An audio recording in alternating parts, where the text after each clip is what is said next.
Bonjour à tous, bienvenue sur l'Actu Matin. Comme promis hier, nous allons nous intéresser à ces missions médicales de plus en plus fréquentes en Afrique. La dernière en date, précisément au Bénin, il s'agit d'un bateau chinois avec à son bord une équipe médicale professionnelle de l'avis de ceux qui sont montés à bord pour des soins, mais aussi une place pour la médecine chinoise, de l'impérialisme autrement, ou vraiment du strict altruisme. Je vais poser la question à nos débatteurs tout à l'heure, ce sera dans une heure de temps environ. Mon invité ce matin, c'est Robert Yawenou, responsable des conducteurs de taxi-moto au Bénin. Avec lui, nous allons dans un premier temps passer en revue les actions de répression annoncées par la mairie de Cotonou pour le mois prochain et ciblant justement cette catégorie socio-professionnelle. Puis nous dirons deux mots au sujet des conditions de vie et de travail de ces hommes et femmes rompus à la tâche du maintien de l'équilibre de la mobilité dans tout le Bénin. Jacques Débé, notre spécialiste économie, a appris que le Bénin va commencer à extraire et à exporter du pétrole dès l'année prochaine. Un air du déjà vu avec cette annonce, même si dans le temps et pour les autres fois, le gobelet de liquide noir brandi alors avait fait naître des espoirs très vite éteints par la réalité des choses. Avons-nous avancé d'hier à aujourd'hui? Question à celui qui sera en ligne depuis Parakou dans quelques instants. Bienvenue à tous.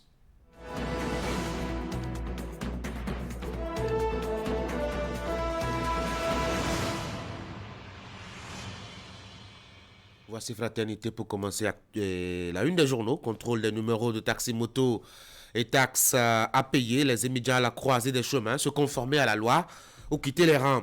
Et par pratique exclusive de la langue française dans les ménages, un choix controversé. Et puis, direction de l'administration de l'Union progressiste Le Renouveau, Christelle Rondonungbo a l'IOSA relevé de ses fonctions pour faute grave.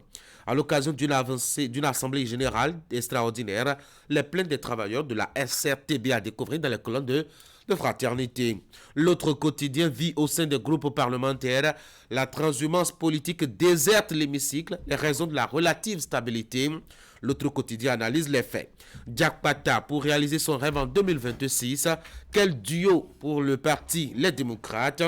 Le journal a passé au pays fin les têtes fortes au sein donc du parti de l'opposition. Matin libre, redevance d'enlèvement des déchets par la SGDS, flou autour des montants et modalités de recouvrement. Le journal vous propose quelques analyses. Le matinal ce matin, direction de l'administration de l'Union progressiste Le Renouveau, Christelle Rondonungbo, limogée, décide d'une crise latente au sein du parti. Une ancienne députée pour lui succéder, en tout cas c'est une interrogation historique de la révocation. Le journal a cherché à savoir, et puis un séjour inutile au sein du parti. En tout cas, acheter le matinal. Grand focus donc sur cette actualité-là. Nous sommes avec le potentiel fermeture d'une voie principale à Fifadji. FIFA Chabigon en souffrance, les populations plaident pour une réouverture. Passons à Le Soleil Bénin Info avec cette actualité. Politique gestion rigoureuse des affaires au sein du parti UPR. Les dessous de la révocation de la DA, Christelle Rondonungbo. Et puis le quotidien d'Abarou, 7e édition de l'exercice majeur Grand Africain Nemo, la marine béninoise s'apprête pour une brillante participation. Voici Nord-Sud quotidien chez vous. Enseignement secondaire des filles, 3,5 milliards de francs CFA par an pour la gratuité de l'éducation. Et puis le quotidien L'Indépendant, pour abus de fonction, la directrice de l'administration de l'UPR, Christelle Rondonungbo, suspendue et révoquée. Éveil Info, nous avons cette actualité-là.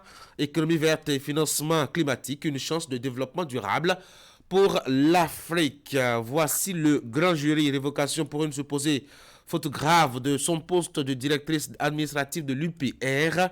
Le verre est dans le fruit. En tout cas, la position du grand jury ce matin. Voici Bénin intelligent, reversement des AME, une promesse sérieuse. Voilà donc ce qu'on peut retenir de la une des journaux pour ce qui est de ces quotidiens parvenus à Canal 3 Bénin très tôt ce matin. Vous avez pu donc lire les titres avec nous. On va faire la deuxième lecture de Fraternité, contrôle des numéros de taxi-moto et des taxes à payer. Les émigrants à la croisée des chemins, se conformer à la loi ou quitter les rangs. Pratique exclusive de la langue française dans les ménages, un choix controversé. Puis direction de l'administration de l'Union progressiste Le Renouveau.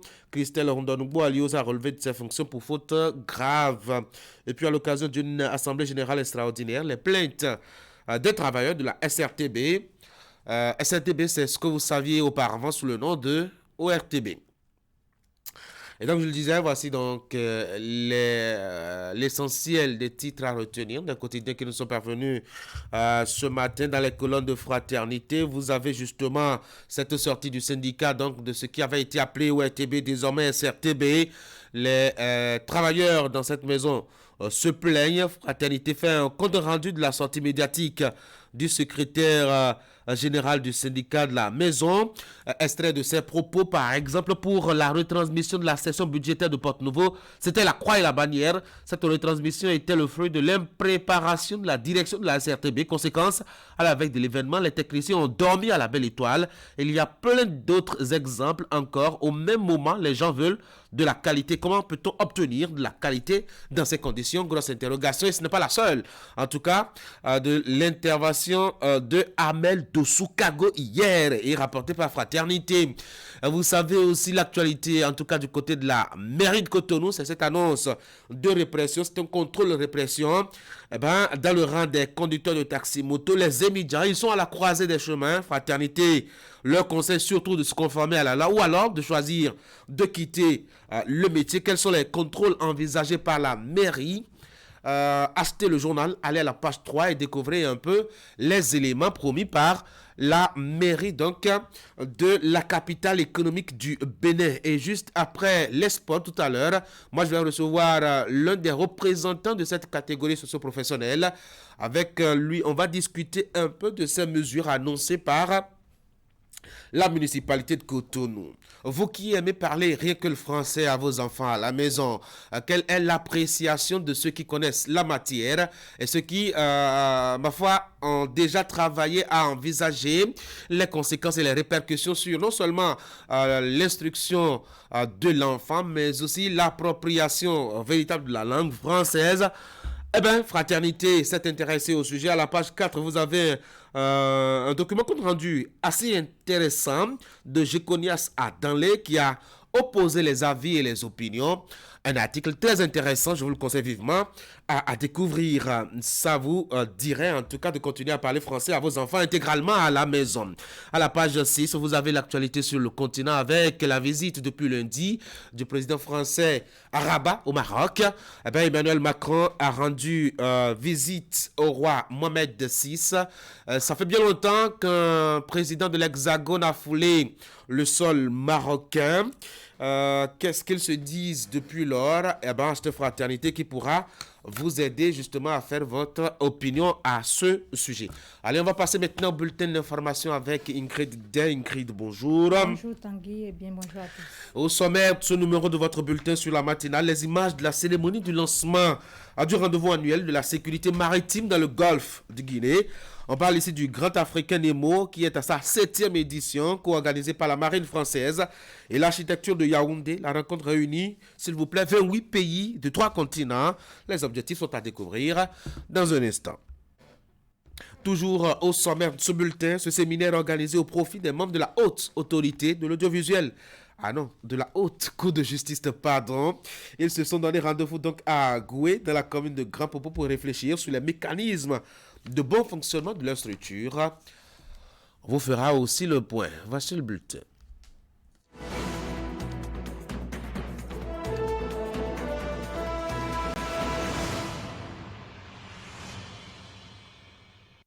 Et Cotonou, qui est la capitale mondiale des questions de marine. La 7e édition du Grand African Nemo a été lancée hier donc dans la capitale économique du Bénin. Oui, Tanguy, l'exercice militaire vise à renforcer la protection du golfe de Guinée contre les pirates et les actes illicites. La cérémonie qui a réuni les forces navales du Bénin, d'ailleurs, a été rehaussée par la présence du chef d'état-major général des forces armées béninoises. Le rendez-vous est co-organisé par la marine française et l'architecture de Yaoundé. Hugues Bérachi de Suberu pour les précisions. Les enjeux de la sécurisation du golfe de Guinée sont multiples. Cet espace maritime est en proie à plusieurs menaces telles que la pêche illégale, la piraterie, les trafics illicites et la pollution maritime. Gano est une réponse internationale à ces problématiques. Ce n'est pas simplement une démonstration de puissance militaire, mais un symbole de puissance, de notre détermination à œuvrer ensemble pour assurer la sécurité de nos eaux territoriales. Il témoigne de notre volonté collective de prévenir les actes de piraterie, de réprimer le vol à main armée et de mettre un terme aux activités illicites qui menacent la stabilité de notre région. Cette opération militaire est une initiative française. Cette initiative témoigne de l'amitié profonde entre nos armées et de la volonté de la France d'apporter un soutien concret à notre région dans sa lutte contre les activités illicites en mer. Grand Africa Nemo n'est pas simplement un exercice militaire. C'est le symbole de notre coopération, de notre détermination et de notre espoir en un avenir maritime sécurisé pour tous. Nous tous ici réunis partageons la conviction que la sécurité maritime est un enjeu stratégique, je dirais même vital, pour les pays du Golfe de Guinée, tant elle permet de garantir les approvisionnements, les exportations, les activités de pêche si précieuses pour nos populations. Au-delà de la démonstration militaire qu'elle implique, Gano intègre des sessions de renforcement de capacité au profit des soldats de la mer. Cette année, une vingtaine de formations en ligne ont été offertes par des groupes de renommée mondiale comme Interpol ou le MAOC, précédemment évoqués. Plusieurs stages ont été organisés dans différents pays du Golfe de Guinée. Des marins béninois ont ainsi pu suivre des formations portées sur la lutte contre la pollution maritime et sur la pêche illicite au Congo et au Ghana. Cette 7e édition du Gano, qui se déroule au niveau national du 4 au 6 novembre 2024, inclut pas moins de 70 scénarios maritimes du Cap-Vert à l'Angola. Sécurité toujours, les forces armées béninoises ont réceptionné hier des équipements de travail. C'est un don en appui aux États membres de la CEDEAO dans la lutte contre le terrorisme et le maintien de la paix. Le geste vient de la République fédérale d'Allemagne avec le concours de ses partenaires. Florence Bossa. L'expansion des attaques terroristes dans les États côtiers du Golfe de Guinée continue de faire objet de grandes préoccupations au sein de la CEDEAO et de ses partenaires. Le Bénin, qui n'est non plus à l'abri de ses ennuis sécuritaires, bénéficie ici d'un renforcement de capacités logistiques et roulants financé par la GIZ et donc la République fédérale d'Allemagne. Le projet EPSAO, ECOWAS Peace and Security Architecture and Operations, financé par l'Allemagne et cofinancé par l'Union européenne justement, a pour objectif d'améliorer la préparation de la CEDEAO et de ses États membres pour les opérations de soutien à la paix. Il vise également à développer les compétences de manière inclusive et à tenir compte des besoins spécifiques. À cet égard, l'EPSAO joue un rôle clé en facilitant la coopération entre la CEDEAO et ses centres de formation d'excellence, notamment le CPADD à Ouidah. Ce don est rendu possible au travers du projet Architecture et Opérations de paix et de sécurité de la CEDEAO, ECOWAS Peace and Security Architecture and Operations, le EPSAO, qui est mis en œuvre par la GIZ au nom du gouvernement allemand et de l'Union européenne. L'objectif est de contribuer au renforcement des capacités de la CEDEAO en matière de prévention et de gestion des conflits en Afrique de l'Ouest. Ce soutien s'articule autour des domaines d'intervention stratégique. L'emballage de générosité comporte 2 appareils de radiographie R1, de colis suspects et d'un véhicule pick-up. La partie béninoise qui bénéficie et réceptionne ces matériels de travail militaire souligne que c'est un soutien de taille au maintien de la paix au Bénin et dans la sous-région ouest africaine. Très satisfait par ce geste qui permettra au CPADD de poursuivre sereinement sa mission de formation. Le général de division futur Candide Ahorian Bagdi, chef d'état-major général, me charge d'adresser à la CEDEAO et à son partenaire Guise les sincères gratitudes des forces armées béninoises pour l'accompagnement constant dont bénéficie le CPADD. Un bon usage sera fait du véhicule et des radiographies pour le bonheur de nos futurs spécialistes EOD et CIED. Le principal destinataire de ces équipements techniques demeure le Centre de perfectionnement aux actions post-conflictuelles de déminage et de dépollution CPADD. C'est l'unique centre francophone spécialisé dans le domaine du déminage humanitaire en Afrique. Depuis 21 ans, il a contribué à former plus de 4800 personnels provenant d'Afrique, d'Amérique, d'Asie et d'Europe. Un tour maintenant dans les locaux du ministère des Affaires étrangères. Le ministre Olusegun Adjadji Bakari a reçu les lettres de créance d'Olivier Guillaume Bière, nouveau représentant du Haut-Commissariat des Nations Unies pour les réfugiés près le Bénin, avec résidence en Côte d'Ivoire. Les 2 hommes ont évoqué des sujets relatifs au renforcement et à la protection des droits des réfugiés dans une synergie d'action entre le gouvernement béninois et l'institution onusienne. Suivant. Nous avons une collaboration très ancienne avec le Bénin en matière de protection des réfugiés.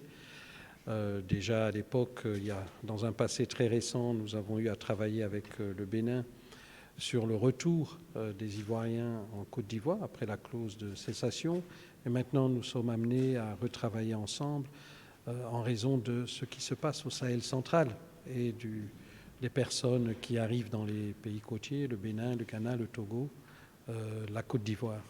Nous avons eu à échanger sur la collaboration présente et future entre le Haut-Commissariat des Nations Unies pour les réfugiés et le gouvernement du Bénin, et notamment avec notre partenaire, le secrétaire permanent de la CNRA, de la Commission nationale pour les réfugiés et les apatrides, avec lequel nous collaborons déjà depuis très longtemps, pour voir comment nous pourrons ensemble venir apporter des solutions innovantes à la pression que subissent les pays côtiers avec l'arrivée de nouveaux réfugiés en provenance du Sahel central. Enquête Cotonou pour Agoué. Nous sommes ici dans la commune de Grand Popo. La ville accueille depuis lundi les membres de la Cour de justice. Ils réfléchissent sur les mécanismes de bon fonctionnement de leur structure. C'est à la faveur d'un séminaire placé sous le thème « La fonction juridictionnelle de la Haute Cour de justice » en débat. Nassis Alossé pour les précisions. 5 jours pour trouver les voies et moyens de faire sortir la Haute Cour de justice de son inaptitude et de son inactivité juridictionnelle constatée depuis sa création. C'est à cet exercice que s'attellent ici les hommes et femmes qui siègent dans cette institution étatique. Avec le Collège des juges, nous avons adopté à la session administrative du 22 juillet dernier notre vision qui est celle de faire de la Haute Cour de justice une institution rénovée, judiciairement opérationnelle et au cœur de la redevabilité démocratique. Cette vision repose sur 3 axes prioritaires. D'abord, la mise en œuvre de la fonction juridictionnelle de la Haute Cour de justice.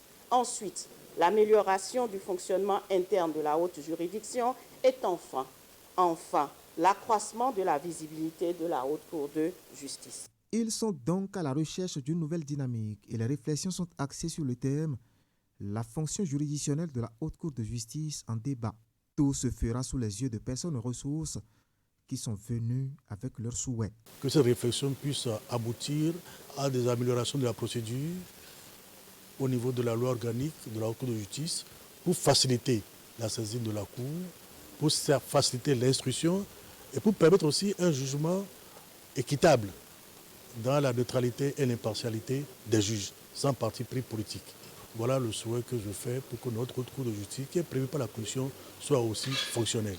Des résultats attendus au bout de communication et débats au cours de ces assises scientifiques. Il s'agira pour les participants d'identifier les pistes d'activation du fonctionnement juridictionnel de la Haute Cour de justice, de renforcer son ancrage institutionnel et d'améliorer sa visibilité. Le contrôle juridictionnel des fonctions politiques n'est pas une tâche aisée, mais avec rigueur, pragmatisme et audace, nous trouverons ensemble les pistes d'amélioration du mécanisme de redevabilité dans notre pays. Le chantier est certes vaste et complexe, mais l'effort n'en est plus que beau parce qu'il est difficile. Dandy Nyamou a en fait rendu hommage à ses prédécesseurs qui, a-t-elle insisté, font partager avec elle leur riche expérience. Installée en février 2001 au Bénin, la Haute Cour de justice a pour mission de lutter contre l'impunité tout en mettant en œuvre la responsabilité des membres des exécutifs. Voilà, ce sera tout pour cette session d'information. On se retrouve donc demain pour partager le reste de l'actualité Tanguy. À demain donc. Merci beaucoup à vous Ingrid pour la présentation de ce bulletin d'information. Merci. Mesdames et messieurs, voici les sports.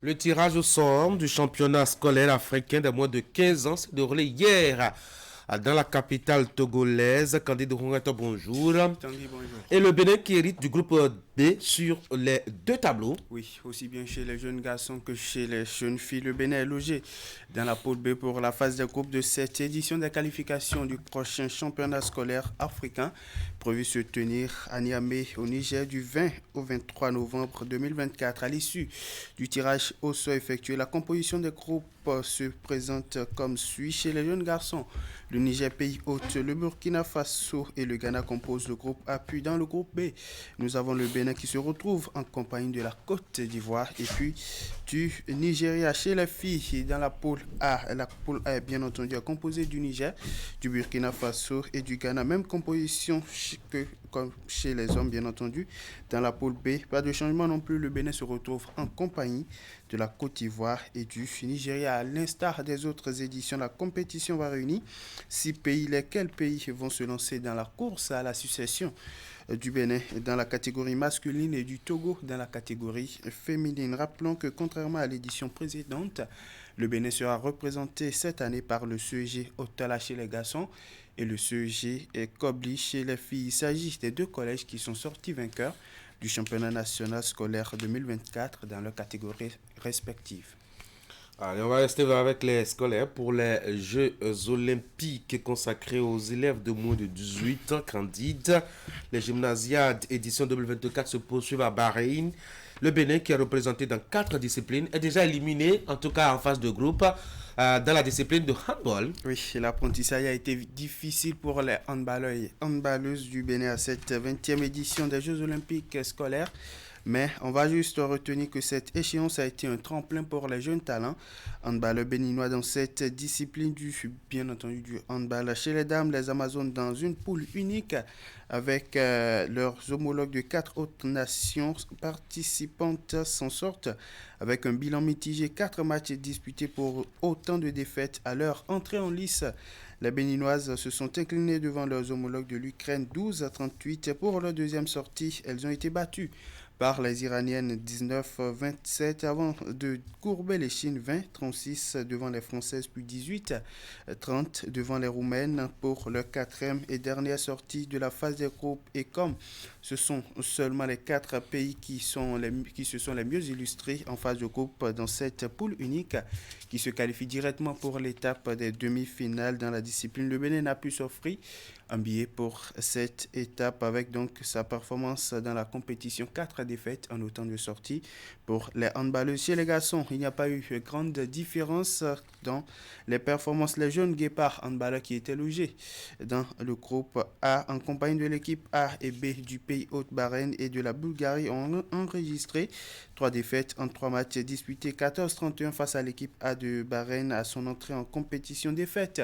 23-25 devant la Bulgarie à leur deuxième sortie, puis défaite 27-35 pour leur troisième et dernière sortie face à l'équipe B de Bahreïn. Les représentants, bien entendu, du Bénin dans la discipline ont beau eu l'envie de porter haut l'étendard du Bénin, mais le manque d'expérience a joué en leur défaveur. Si au handball, la compétition est finie pour les athlètes béninois dans cette discipline, bien entendu, au basketball. 3 contre 3, l'aventure se poursuit pour les représentants béninois. Ce mardi 29 octobre, on a enregistré des performances presque identiques pour les deux équipes béninoises sur les deux tableaux. Chez les filles, les Amazones du Bénin se sont offertes leurs homologues de l'Italie sur un score de 9-5 pour leur premier match de la journée d'hier avant de s'imposer avec la manière aux filles de l'Inde sur un score de 17-1. Leurs 2 victoires, bien entendu. Donc ce mardi pour les Béninoises qui, en 6 matchs disputés en phase de groupe, ont enregistré 5 victoires et 1 défaite sur le tableau masculin.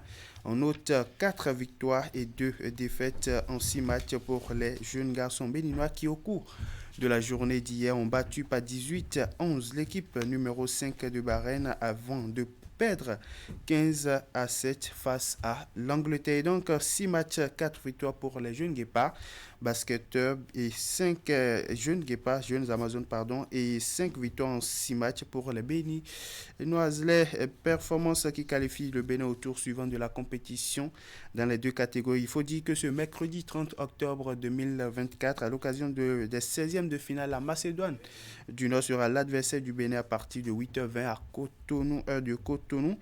Et chez les jeunes garçons, bien avant, on aura droit à une affiche entre l'Estonie et bien entendu le Bénin pour cette étape des 16e de finale. L'actualité sportive, c'est aussi au plan national et dans le but de promouvoir la discipline du badminton et surtout assurer l'inclusion sociale des personnes en situation de handicap à travers les activités sportives. Une formation sur la pratique de la discipline du badminton a été organisée le week-end écoulé à Lokossa sous l'égide du ministère des Sports du Bénin spécial olympique a outillé une journée durant les coachs venus des départements du Mono et du Koufo afin de leur permettre de détecter les athlètes, surtout ceux en situation de handicap dans leurs différents départements. Ceci est dans le but, bien sûr, d'assurer l'inclusion sociale de ceux-ci. La formation s'est déroulée en 2 phases. D'abord celle théorique, puis ensuite celle pratique sous la houlette d'un expert formateur de niveau 2. Je vous propose ici un extrait de quelques participants à l'issue de cette session de formation sur la pratique du badminton.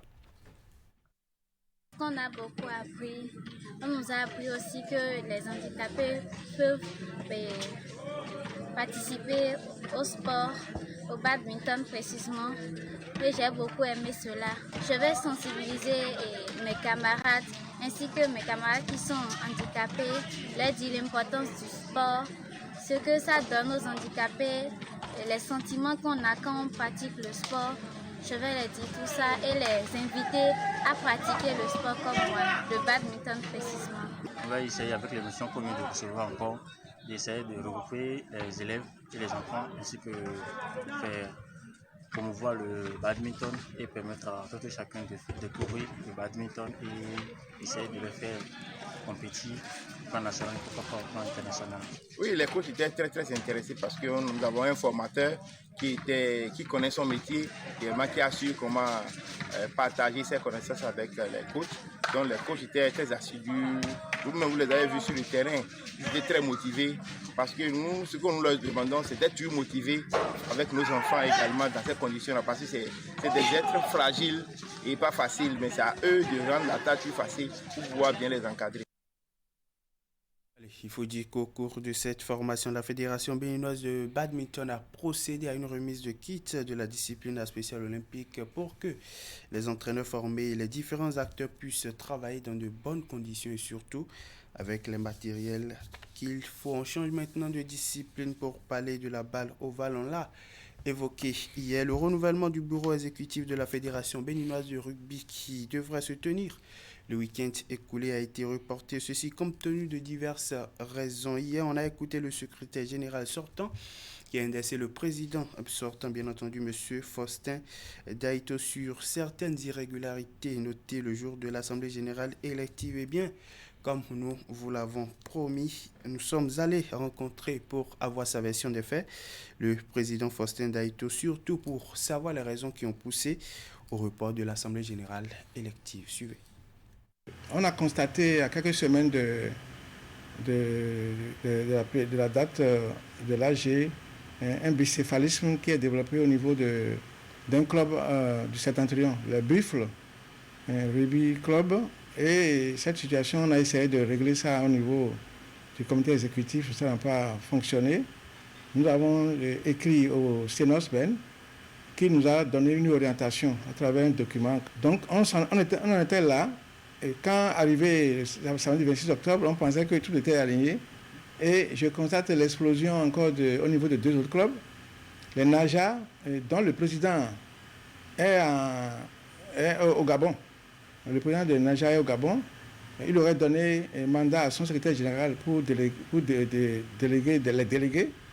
Bon, ce que, à la veille de ce 26 octobre, l'ancien vice-président qui est membre du comité exécutif de la FEB Rugby, qui ne devait même plus normalement intervenir au niveau du club, il fait une intervention par voie d'huissier pour remettre en cause le choix que le secrétaire général mandataire a fait. Et c'est là-bas que je constate ça. C'était à Champ d'Oiseau que je vois ça.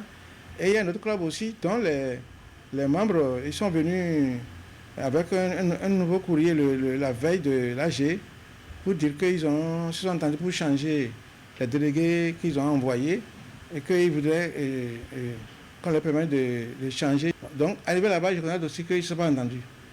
Alors, quand ça a commencé à se chauffer, le commissaire de Filiocé m'a appelé pour dire que son patron, le commissaire central de Cotonou, a dit qu'il semblerait qu'il y a la tension autour de notre Assemblée générale et qu'ils ne veulent pas de trouble à l'ordre public. Et que si ça ne va pas se calmer, je trouve que ça peut dévier. Et il me donne le sage conseil d'arrêter, d'aller revoir les choses pour convoquer une nouvelle Assemblée générale. Là, le commandement vient du haut niveau.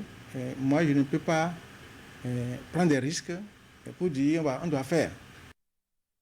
Voilà donc comment a été reportée l'Assemblée générale élective selon la version du président Faustin Daito, le président sortant bien sûr. Il faut dire que parmi les irrégularités citées dans la déclaration du secrétaire général sortant, il y aurait bien entendu certains membres du comité exécutif de la Fédération béninoise de rugby qui sont en passe de, bien entendu, de déposer le tablier, qui sont écartés de l'organisation des élections de renouvellement du bureau. Eh bien, on a essayé de comprendre cela avec le président Faustin Daito et aussi de ce qui est de la suite du processus du renouvellement du bureau du comité exécutif de la Fête du rugby béninois. Suivez. On ne peut pas fuir sa responsabilité pendant 4 ans et venir à la fin de son mandat réclamer des droits. Lorsque le secrétaire général n'a jamais été disponible pour faire les procès-verbaux, disponible pour subir les formations que le ministère donne au SG, que le Sénat donne, que le Rugby Afrique donne, il est à une réunion sur 3. Alors, qu'est-ce qu'on va faire? Les gens qui sont élus, après, ils sont des absents. Ils ne font rien du tout. Certains sont démissionnaires. Et parce qu'il y a les élections, ils se réveillent à la 25e heure et commencent à faire de l'agitation, ce qui est même contraire à nos tests. C'est contraire parce que dans la Convention éthique et bonne gouvernance, ceux qui prétendent assumer la responsabilité, la gestion de notre association sportive, ils doivent éviter de jeter dans l'opinion publique de la publication qui crée entorse à l'image de leur organisation sportive. Il y a les tests qui sont là, avec quoi on peut les sanctionner. Je crois qu'ils n'ont qu'à se calmer. On ne les a pas éliminés de la liste électorale. Ils ont été candidats, ils sont tous sur la liste. Donc les clubs qu'eux-mêmes, ils ont contribué à diviser par des tentations de corruption, mais ce sont ces clubs qui sont allumés. Donc avec le concours de nos autorités, nous sommes en train d'éteindre ça. On a déjà tout éteint, il ne reste qu'un club. Entre aujourd'hui et demain, ils vont faire les choses que je vais reverser au niveau du Sénos. Et le Sénos va nous convoquer. Devant le Sénos, la commission électorale va rendre compte de ces travaux. Ça va être validé par le Sénos et le ministère des Sports. et ils iront aux élections. Moi-même, je suis déjà parti. Donc, je crois que j'ai fait mon devoir. Maintenant, ma priorité a changé. J'ai d'autres défis à faire. Les gens n'ont qu'à se calmer. Moi, je ne suis plus candidat. Je ne sais pas pourquoi ils font les agitations. Voilà. Voilà donc pour ce qui est de cette actualité concernant le renouvellement du bureau exécutif du comité exécutif, bien entendu, par donner la redondance de la Fédération béninoise de rugby. Tanguy, on va s'arrêter là pour le tour d'horizon sportif de ce matin. Merci beaucoup à vous, Candide. On est top pour donc ce tour d'horizon, comme vous le dites, de l'actualité des sports sur Actu Matin. Je vous souhaite de passer une très bonne journée. À demain. Merci, à demain. Mesdames et messieurs, voici notre invité ce matin.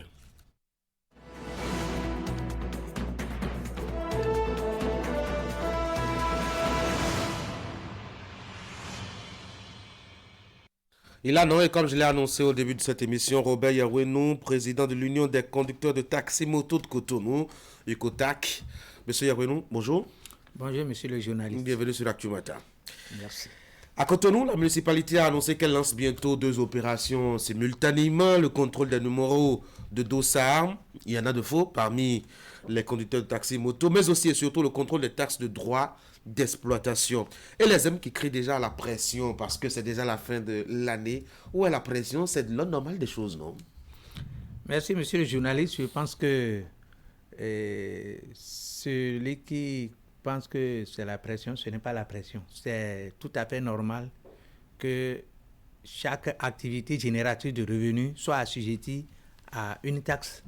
Donc, c'est la loi des finances exercice 1993 qui a institué cette taxe de taxi moto, de taxe municipale de taxi moto, et que chaque commune doit percevoir chez les conducteurs exerçant cette activité sur leur territoire. Donc depuis là, ça a existé. Le problème, c'est que ce qu'on peut reprocher à l'heure actuelle, il a fallu quelques jours seulement que le communiqué soit sorti. Il me semble que ça fait depuis avant-hier. Oui. Or, les mairies souvent commencent par communiquer, par passer des communiqués 2 ou 3 mois avant l'opération. De façon, ceux qui ne veulent pas être surpris par l'opération, ils commencent à se mettre eux-mêmes en règle.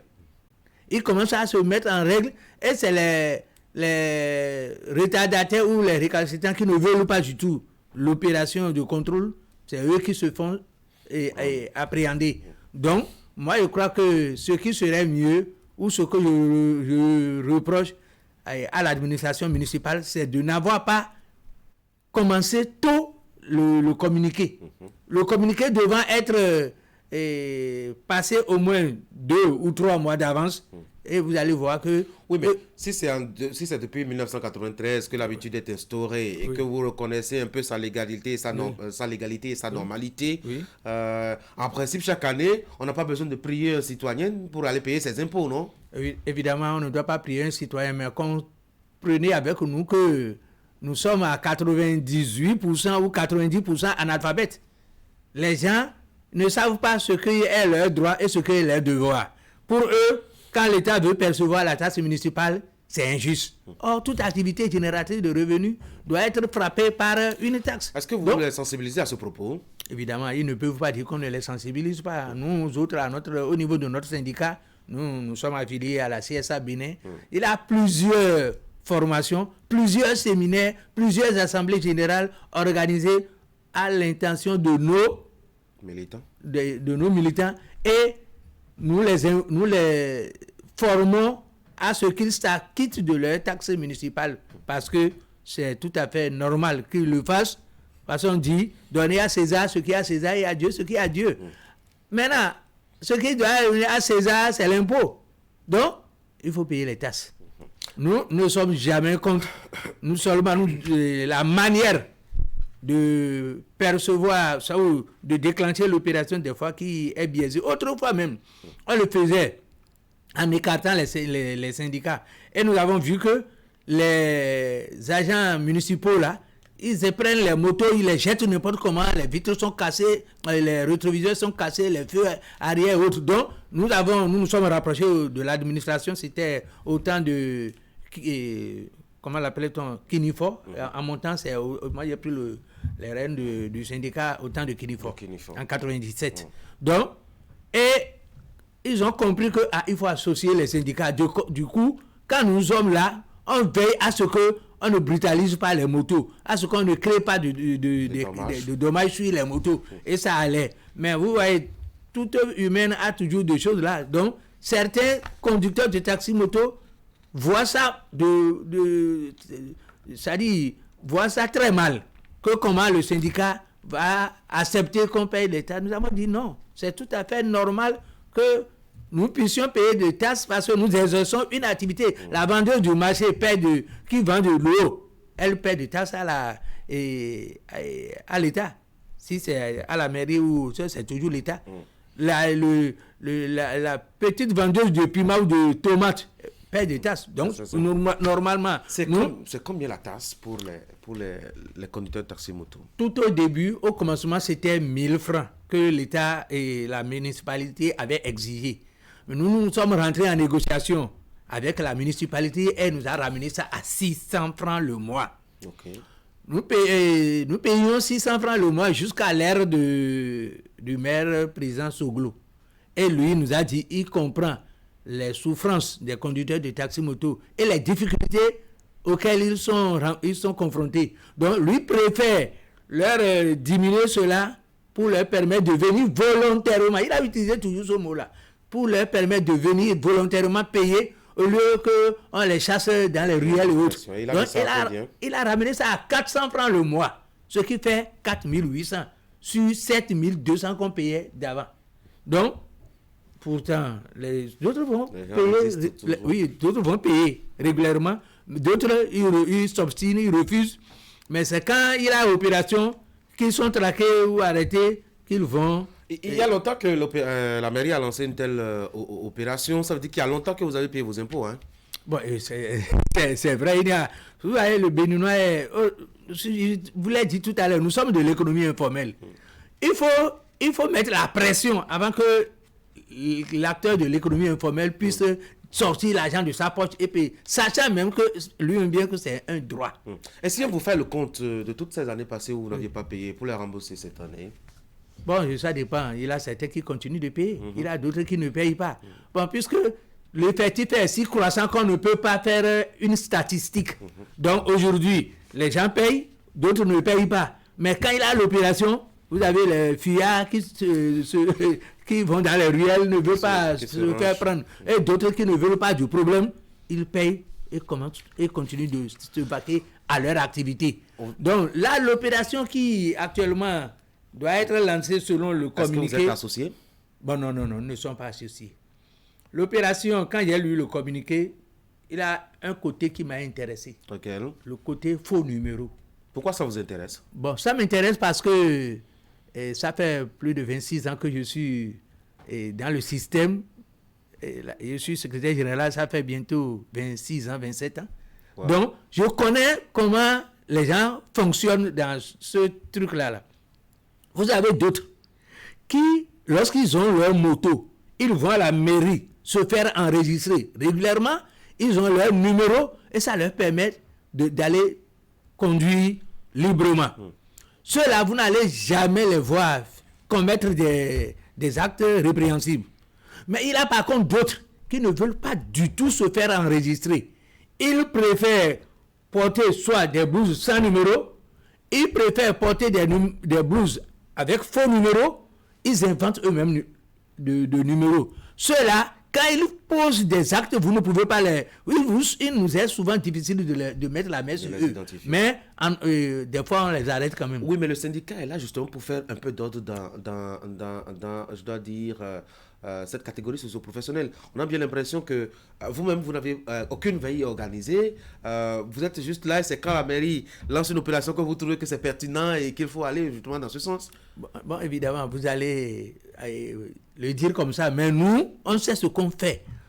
Et le monde taxi-moto est un monde compliqué.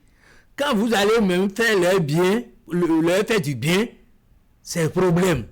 Nous, on sensibilise, on fait tout pour qu'ils puissent s'acquitter, ne pas être embêtés par les opérations. Mais tenez-vous tranquille, d'autres le font, mais d'autres ne le font pas. Il n'y a pas ce militant-là qui va dire il n'est pas sensibilisé, mais aussi dans le rang, il y a ceux qui ne veulent pas du tout entendre parler du syndicat. Donc il ne veut pas aussi un contrôle, un quelconque contrôle. Eux autres qu'on les laisse évoluer dans le désordre. Or, on ne doit pas accepter ou cautionner le désordre. Nous avons dit, ce qui est faisable, il faut qu'on le fasse. Le faux numéro, nous, c'était au temps du général Fado Moubo qui nous avait mis des agents de police à disposition à l'époque et on procédait même la nuit à traquer les faux émigrants. Vous avez des émigrants qui ne sont pas des gens qui ne sont pas émigrants. Ils portent juste la blouse jaune pour tromper la vigilance des clients. 1, c'est pour les voler, les emporter leurs colis ou leurs valises.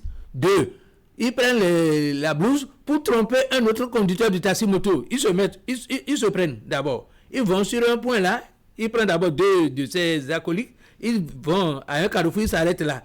Et ils appellent un innocent qui vient en zone. Il dit, viens, on va prendre ces messieurs-là, c'est des clients. Le émigrant va croire que c'est son collègue, puisqu'il vient en blouse jaune.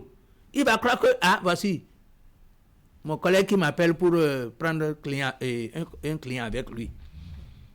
Quand ils vont prendre, arriver à des lieux reculés, tous se jettent sur le conducteur innocent, il l'assomme. Par des coups meurtriers ou des fois on les fusille ou on les match avec des machettes, ces gens de d'insécurité. Mais est-ce que c'est possible aujourd'hui d'extirper de ces rangs ces faux conducteurs de taxi-moto quand on voit un peu le nombre exponentiel, je dois dire, de personnes investies dans cette activité aujourd'hui?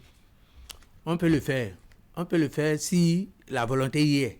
Si on collabore avec la municipalité, moi je peux vous dire aujourd'hui que si je me retrouve à un carrefour, on me met à un carrefour et on met aussi un agent de police municipale au même carrefour, on nous dit, vous les deux là, essayez de nous mettre la main sur les faux numéros ou 2 ou 3 faux numéros, moi je le ferai sans gêne, sans même bouger. Comment oui, puisque nous, on connaît quels sont les numéros qui sont les vrais et les faux. Vous avez des gens qui prennent des numéros, des motos qui n'existent plus, qui ne sont plus fonctionnelles, des motos qui ne sont plus en circulation, et ils conduisent d'autres motos. C'est quoi, les numéros de dossard sont associés à des motos précisément, c'est ça? Oui, chaque moto est enregistrée et a un numéro.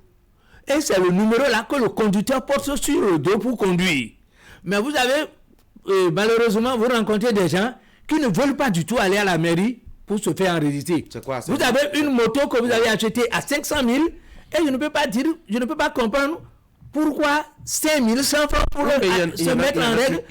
C'est parce que... Il y en a qui prêtent la moto, il y en a qui l'empruntent, il y en a qui... Non. Vous ne pouvez pas prêter une moto. Même si vous prêtez une moto, si c'est destiné à la conduite taxi moto, il doit avoir la moto là doit avoir un numéro. Mais c'est parce que les gens qui ne vont pas à la mairie, c'est parce que leurs motos ne sont pas à jour. Les motos n'ont pas de pièces administratives. C'est des motos volées. Et du coup, ils sont incapables d'aller à la mairie. Parce qu'arriver à la mairie, on leur demande les pièces de la moto. Et les pièces du propriétaire. Le pièce du propriétaire et le truc là du conducteur aussi. La taxe et la carte d'identité du propriétaire, du conducteur et la pièce de la moto. Ces 3 choses-là font qu'ils ne peuvent pas aller parce qu'ils savent que c'est des motos volées. Nous, on a pris un temps là. Je parlais du général qui avait mis les agents de police. Nous, on a fait des opérations. À moins de 3 heures de temps, on a arrêté plus de 2000 motos. À Cotonou, là. À Cotonou. Garé là où se trouve aujourd'hui l'Olympia. Là, donc, c'était là, on gardait les motos avec une quantité aussi dans l'enceinte de la mairie de Cotonou. Mais vous avez des gens qui ne viennent même plus chercher leurs motos. Tu as une moto que tu as achetée et tu es à jour. Mais si tu n'es pas à jour, viens avec les pièces pour te mettre à jour. Les gens disparaissent. Et ces motos que les gens ne viennent plus les chercher, nous on les convoyait vers le commissariat central pour leur confier. Donc les gens ne veulent pas, ceux qui ne veulent pas enregistrer leurs motos, c'est des gens dont les pièces, c'est-à-dire les motos n'ont pas de pièces administratives.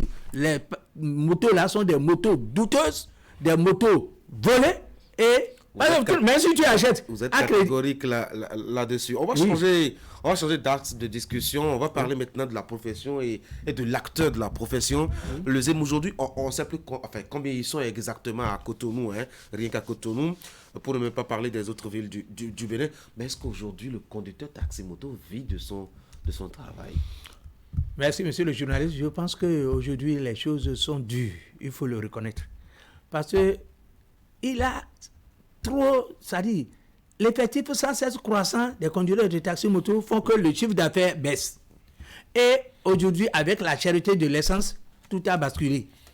Mais bon, c'est mieux que d'aller escalader les murs de quelqu'un la nuit pour chercher à le cambrioler, pour se faire arrêter, se faire lyncher ou se faire jeter en prison. Donc nous préférons... Quelle est la recette raisonnablement, la recette journalière à Cotonou? Autrefois, le minimum c'est 5 000 par jour. Par jour. Là, tu paies la moto si tu es locataire de moto.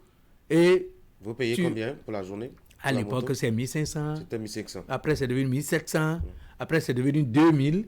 Actuellement, c'est combien? Bon, c'est entre 1700 et 2000. En tout cas, ça varie d'un propriétaire. Quand c'est 2000, la durée est courte. Okay. La durée du contrat est courte. Quand c'est 1700, la durée est rallongée. Oui, ça n'a rien à voir avec l'état de la moto, neuve, ancienne ou pas?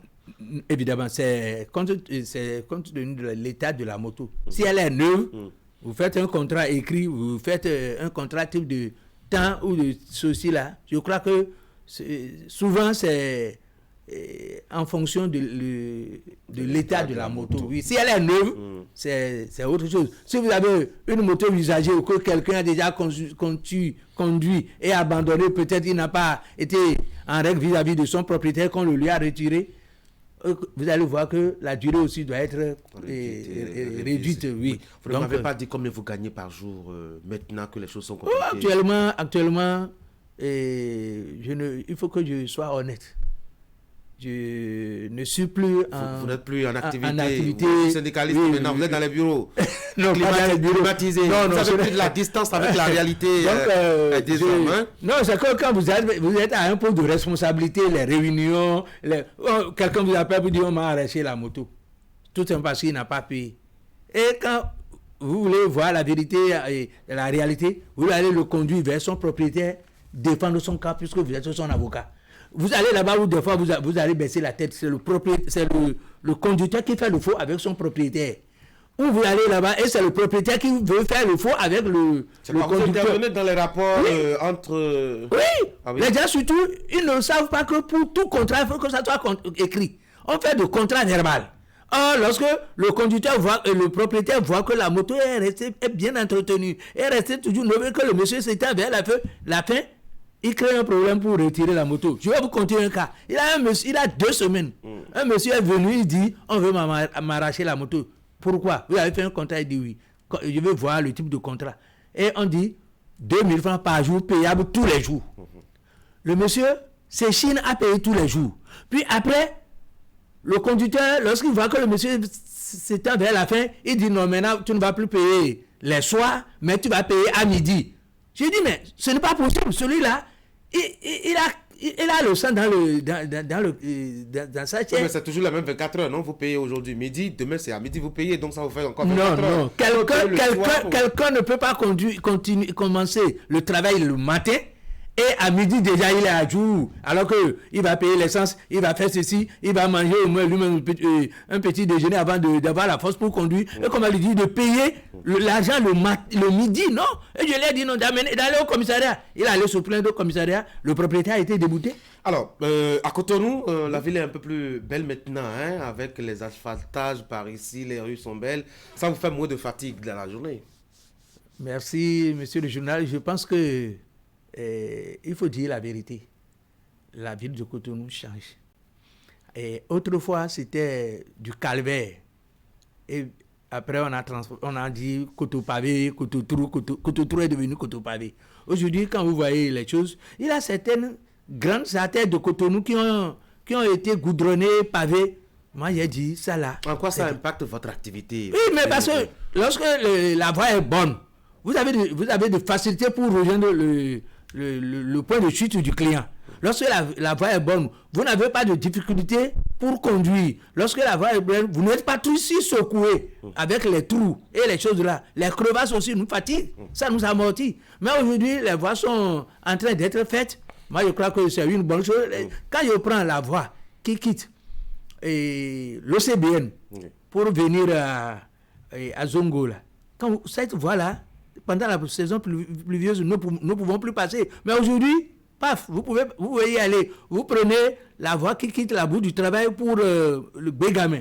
La même chose. Donc, il y a certaines voies. La voie qui quitte à Gotikon pour la barrière. Il y a ces voies-là qui sont vraiment... Et quand vous rentrez dans Kadj et la Heavy, vous allez même... Sauf que ces voies ne sont pas faites en fait pour les motos. Les motos on doit développer le transport urbain en commun. Et j'ai l'impression que vous vous associez pour prier tous les matins afin que toutes les entreprises dans ce sens échouent. On a vu Ben Afrique, qui n'a pas fait long feu. Benetassi aussi qui est en train de suffoquer. Bien d'autres entreprises comme ça aussi qui respirent difficilement. Gozem aussi, c'est la croix et la bannière. Qu'est-ce que vous faites en sourdine pour que rien ne marche à Cotonou en termes de transport urbain? Rien ne se fait en sourdine. Vous voyez, on dit l'animal qui n'a pas de main ou de queue, c'est Dieu qui lui chasse les mouches. L'histoire de Ben Afrique, quand Ben Afrique est venu, nous, on n'avait aucun pouvoir pour les empêcher. Mais c'est parce que la haine qu'ils avaient entre nous, et on fait... on cogne, on ramasse les conducteurs de gens, on les projette dans l'eau. Ils faisaient ça exprès. Non, vous ne le font par accident. Les accidents ne viennent pas. Des fois, ils disent je vais te tuer seulement ça là. Comment c'est un être humain comme ça, toi. Ça fait partie du discours et du langage presque insultant, ordurier qu'on a dans les rues de Cotonou. Mais non, ce n'est pas bien, c'est les taxis, les anciens taxis villes. Les anciens taxis villes et les choses Ben Afrique et autres choses là. Maintenant, le contexte dans lequel est créé Bénin Taxi, c'est pour supprimer, au début, c'est ce que nous avions constaté, c'était pour supprimer le phénomène. Personne ne l'a dit. Non, ça se voit. Comment ça se voit? À l'ère d'un régime, on commence par dire, vous n'allez pas assez à tel endroit, vous n'avez pas... Et nos champs d'activité, nos champs d'accès ont été réduits. Oui. Vous ne pouvez pas aller à Gbogbanou, vous ne pouvez pas aller à Tokwa, vous ne pouvez pas aller... Et on commence par nous rétrécir le truc là. Nous avons dit, mais qu'est-ce qui se passe? Puis on met le Bénin, on met le Bénin, taxi Bénin en marche, et on dit, nous, on va rester dans certaines zones, et c'est eux qui vont prendre les gens, et nous allons les prendre. Or, aujourd'hui, pendant 180 millions d'années, je pense que le phénomène Zébidjan ne peut plus être... c'est-à-dire supprimé. Puisque c'est un phénomène qui nourrit beaucoup d'hommes et qui rend aussi beaucoup de services à la nation. Mais qui rend malade. Oui, nous créons aussi beaucoup de problèmes à la nation. Parce que les cas d'accident, les moteurs vétustes qui sortent beaucoup de fumée. Vous voyez des conducteurs qui, pour conduire, ne connaissent aucune règle élémentaire du code de la route. Facilement, il va se faire tuer, il va tuer son client. Et parce que l'État n'a pas très tôt su gérer le truc, on ne devait pas laisser l'activité évoluer dans la médiocrité. C'est de valoriser le truc très tôt, de rendre le truc professionnel. Aujourd'hui, si vous prenez le 100 à peine vous allez voir 20 qui sont titulaires de permis de conduire catégorie A2. Or, si l'État aidait, moi j'ai toujours prôné ça que... Ça c'est un travail du syndicat. Oui, c'est un syndicat, mais il faut que l'État nous accompagne. Comment il va vous accompagner? Mais nous payons des taxes. Oui. Nous payons des taxes. Quand nous payons des taxes à l'État, l'État aussi doit nous accompagner. Puisqu'il y a certaines choses, des fois on dit, c'est l'État qui a contribué à ceci là.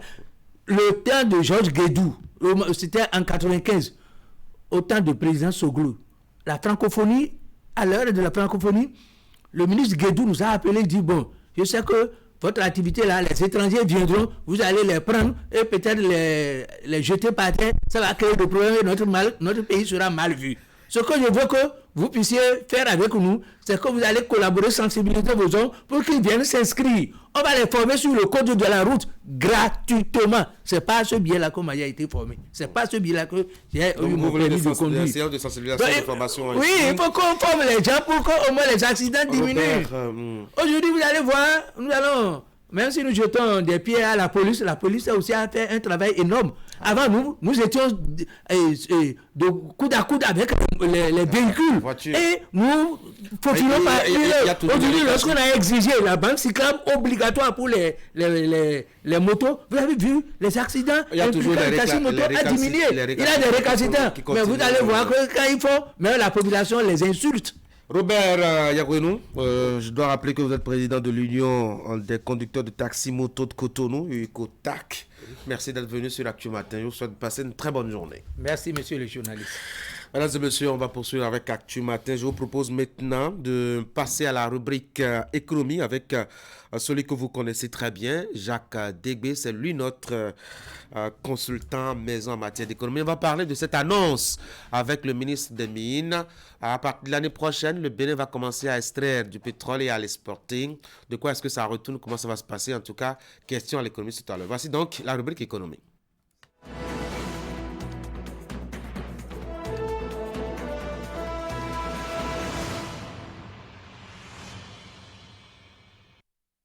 Et nous voici donc pour la rubrique économie ce matin avec Jacques Degbé.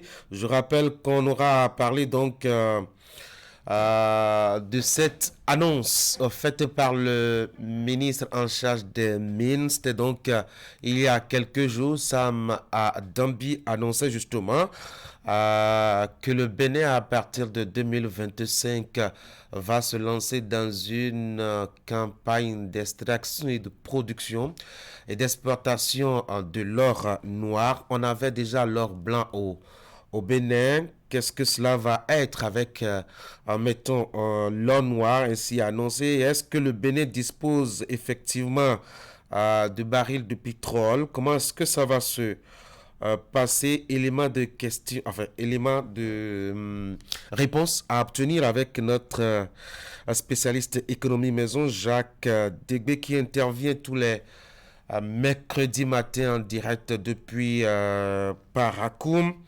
Jacques Degbé qui attend donc de nous prendre directement. Voilà, il est désormais en ligne.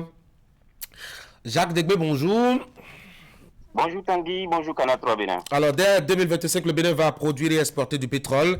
Annonce faite jeudi dernier par le ministre, comme je le disais, de l'énergie, de l'eau et des mines lors de l'inauguration d'une installation électrique à Séméco. Question, on a déjà entendu ça, hein, Jacques, plusieurs fois même par le passé, mais en réalité, ce n'est pas pour la première fois que le Bénin va produire et exporter du pétrole. Oui, déjà, qu'est-ce que cette annonce du ministre veut réellement dire? Ça veut tout simplement dire qu'à compter de 2025, à compter de l'année prochaine, le Bénin sera à l'image du Nigeria, de la Guinée équatoriale, du Gabon, du Koweït ou encore des Émirats arabes unis, un pays producteur et exportateur de pétrole. Le pays est désormais prêt à exploiter ses réserves en eau profonde, ceci après plus de 8 ans de préparation, comprenez donc depuis l'arrivée au pouvoir du président Patrice Talon en 2016. Et dans ses propos jeudi dernier à Séméco-Dji, le ministre Samou Seydou Dambi a fait preuve d'une grande assurance. Je sais que nos compatriotes meurent d'envie de voir notre pays produire du pétrole. Ça va être chose faite, a déclaré le ministre de l'énergie, de l'eau et des mines, indiquant au passage que des partenaires travaillent ensemble avec le Bénin depuis 8 ans et demi pour la concrétisation de ce rêve. Oui, Tanguy, le pétrole va très bientôt couler au Bénin. Notre pays va devenir un pays producteur et exportateur de l'eau noire d'ici quelques mois, en croit donc le ministre Samou Seydou Dambi. On cherche à savoir, vous avez dit que c'est pas pour la première fois que cette annonce a été faite. Ça, c'est vrai. Il suffit juste de jeter un regard rétrospectif dans l'histoire pour se rendre compte qu'entre 1982 et 1990, le Bénin a été un pays producteur de pétrole avec un rendement marginal, il faut le préciser, de 8000 barils par jour obtenus sur le bloc Sémé. C'est au large de Séméco-Dji, non loin de la frontière maritime avec le Nigeria. Cette découverte a été possible grâce à plusieurs campagnes d'exploration menées en offshore, c'est-à-dire au fond de l'océan au cours de la seconde moitié des années 70. À l'époque, le budget du Bénin dépendait en partie des recettes issues de la commercialisation du pétrole. Mais cela n'a malheureusement pas duré à cause de plusieurs facteurs, puisqu'il s'agissait d'une production à faible quantité. Les compagnies internationales se sont montrées réticentes à exploiter le périmètre. Les capacités opérationnelles et techniques très limitées du Bénin ont fait que le projet a volé en éclats déjà autour de 1990. Depuis et jusqu'en 2006, le Bénin a abandonné toute idée d'exploration pétrolière. Bien sûr, les recettes issues de la production cotonnière du palmier à huile ont permis au pays de faire face à ses dépenses et de vite tourner la page de la manne pétrolière. Vous l'avez donc bien entendu, le Bénin a été un pays producteur et exportateur de l'or noir, mais pour seulement moins d'une décennie entre 1982 et 1990, à l'époque où le régime marxiste-léniniste du feu président Mathieu Kérékou était encore de mise. Et l'annonce de Sam à Dambi jeudi dernier qui a amené certains Béninois à rire sous cap, parce que justement par le passé, on a entendu, notamment en 2013, sous le régime Boni Yayi, on a annoncé la découverte d'un gisement de 87 millions de barils de pétrole brut. 10 ans après, ça n'a pas bougé. Les gens ont commencé à être pessimistes. Faut-il être pessimiste aussi face à l'annonce de Sam à Dambi jeudi dernier?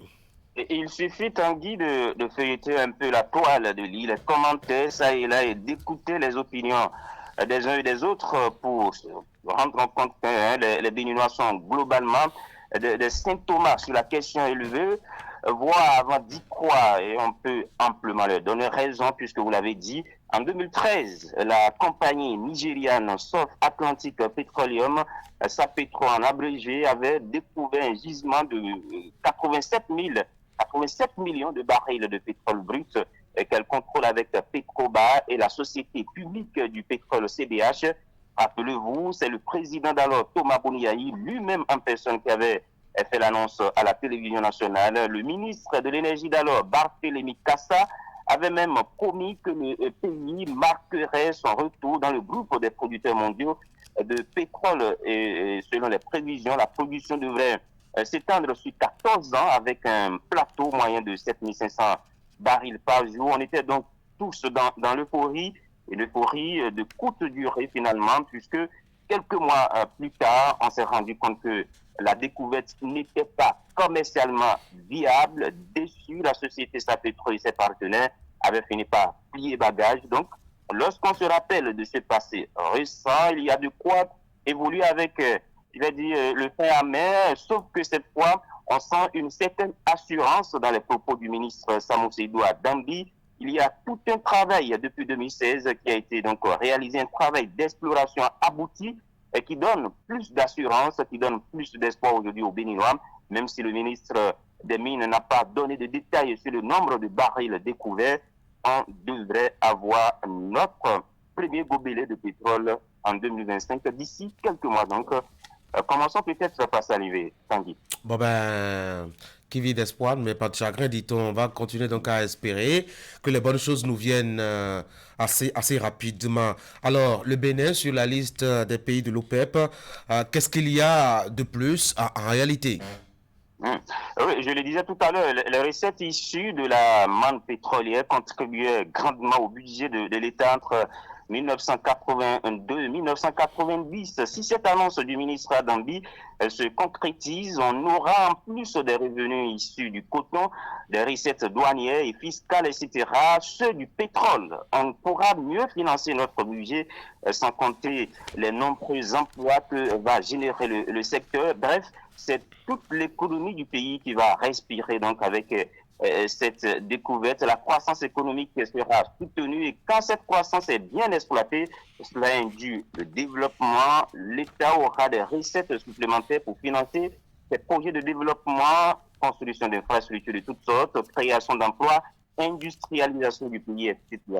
Et parlant justement d'industrialisation, il faudra, au-delà de la production de l'exportation, penser à la construction de raffineries et qui vont permettre la transformation sur place de ce pétrole brut. Et pour le Béninois lambda, ce qui est très important, eh bien, les produits dérivés du pétrole vont nous revenir beaucoup moins chers. Je pense surtout à l'essence qui s'achètent actuellement à prix d'or, 600, 650, 700 francs CFA selon les localités. Si on arrive véritablement à commencer l'exploitation, la production et l'exportation donc de notre pétrole, l'essence devrait donc normalement revenir moins cher. On pourra donc acheter peut-être l'essence à 300, 400, peut-être même 200 francs CFA, qui sait. C'est beaucoup trop donc pour la bouche du Béninois, ces prix qui sont actuellement pratiqués sur le marché. L'autre aspect non négligeable de la question est celui des conflits d'intérêts qui pourraient engendrer donc la manne pétrolière. On l'a vu dans plusieurs autres pays. La découverte et la production du pétrole a divisé la population, les dirigeants. Pourquoi? Parce que certains veulent mettre la main sur cette manne pétrolière-là et en faire leur propre richesse. Est-ce que d'autres n'acceptent pas? Donc il faudra à ce niveau-là également faire beaucoup attention que cette richesse-là, si elle arrive véritablement à être exploitée, profite à tous les Béninois, où qu'ils se trouvent sur toute l'étendue du territoire national. Je précise au passage, Tanguy, qu'un baril de pétrole équivaut à environ 159 litres. Absolument. Merci. 159 litres, oui. Pas petit. C'est pas petit aussi. En tout cas, Jacques, merci beaucoup pour tous ces détails. Une belle intervention ce matin.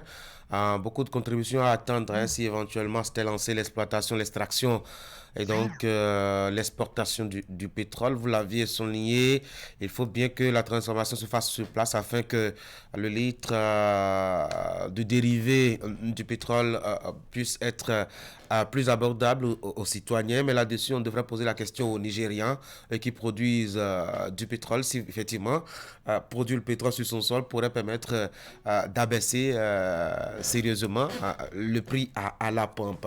Jacques, merci. Merci à vous, Tanguy. Bonne journée. Mesdames et messieurs, retour à Cotonou. On va marquer la pause maintenant. La cybercriminalité est un fléau à l'antipode du développement socio-économique durable et de la crédibilité de notre pays. Ne permettons pas aux cybercriminels et gaïmans de salir la réputation de notre pays et de ruiner nos efforts collectifs en faisant fuir les investisseurs. Ensemble, combattons la cybercriminalité en dénonçant les gaïmans. Pour tout renseignement et assistance contre la cybercriminalité, appelez les numéros 63 09 51 61, 63 09 51 62, 65 48 78 74 ou écrivez à l'adresse mail ocrc@dgpr.bj.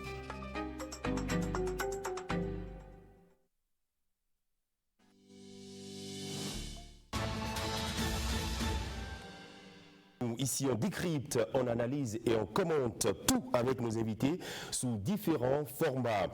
Le maître à jouer de la majorité présidentielle sème davantage le doute et la confusion. L'intérêt de la nation est un cran au-dessus de nos intérêts personnels. Nous sommes en Afrique noire majoritairement des peuples colonisés. Ça veut dire que quelque part, on a effacé notre mémoire et on nous a imposé notre idéologie. Je ne pense pas que les manifestations avec des groupes aussi bien organisés que sont les centrales syndicales notamment, puissent constituer une menace pour un pouvoir. On est bien d'accord. Que comprendre de ces deux terminologies? La liberté doit être forcément encadrée, voire restreinte s'il le faut, pour conserver l'ordre public. Monsieur le Président, motion de procédure. Oui, nous devons avoir...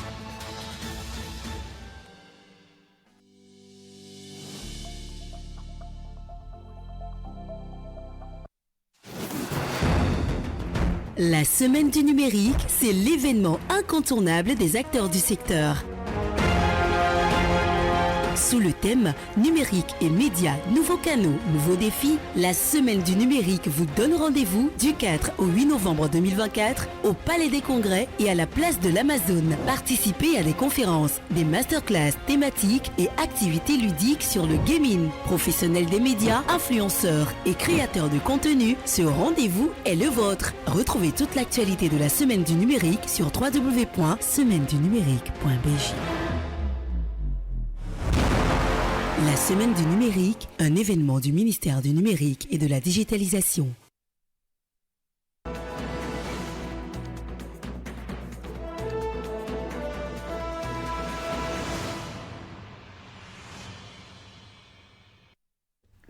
William, bonjour.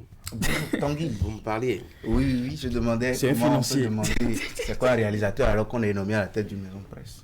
Oui, mais on n'est pas censé être journaliste pour être à la maison d'un organe de presse. La preuve, il y a des mécaniciens, des vulgarisateurs qui ont créé des organes de presse. Oui, mais le management d'un média demande des connaissances basiques et élémentaires.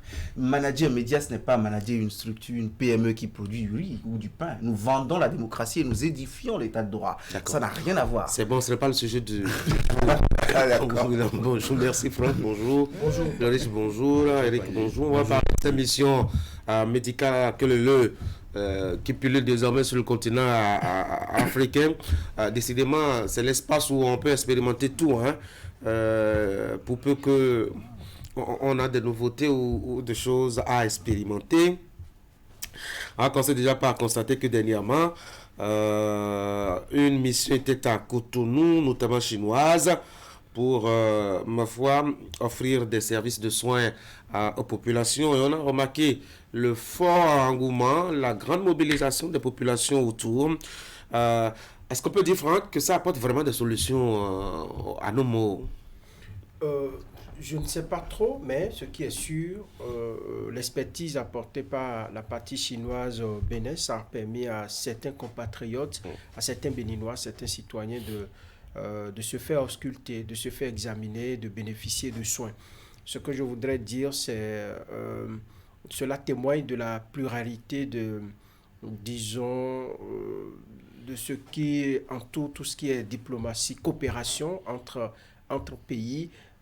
Plusieurs années en arrière, on n'avait pas trop ce genre de ce pan de la coopération qui était développé, mais de plus en plus, je me rends compte que certains pays s'ouvrent au monde et viennent, disons, mettre à la disposition des pays frères et amis à travers le monde ce qu'ils ont, peut-être de surplus chez eux, ce qu'ils ont à offrir aux autres. Donc, de plus en plus, on observe ces missions médicales-là qui vont à travers le monde. J'ai pu entendre que, par exemple, le bateau chinois qui était à Cotonou récemment venait de faire environ 12 mois en mer et a parcouru plusieurs pays à travers l'Afrique.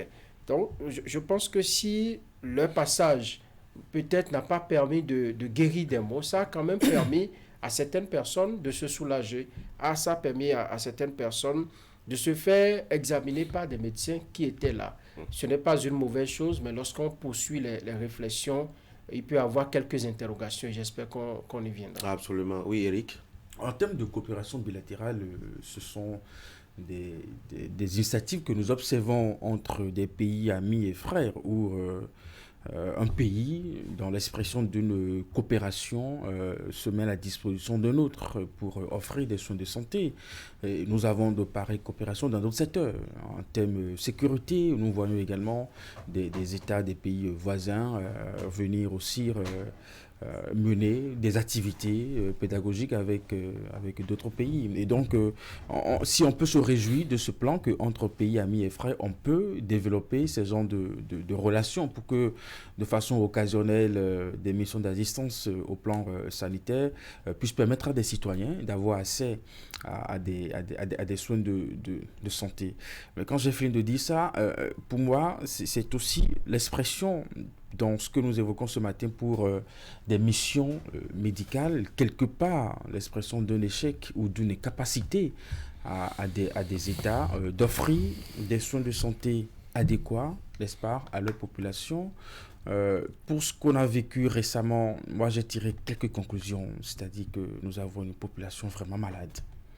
Quand vous voyez le nombre de personnes qui s'est vraiment déployé pour se faire inscrire, pour s'enregistrer, pour saisir ne serait-ce qu'une petite occasion d'avoir accès au bateau pour qu'un médecin chinois puisse offrir une consultation, il y avait vraiment du monde. Et quand vous prenez une spécialité, par exemple, comme l'ophtalmologie, on vous dit en l'espace de 10 minutes que le nombre qui est attendu s'est déjà bloqué.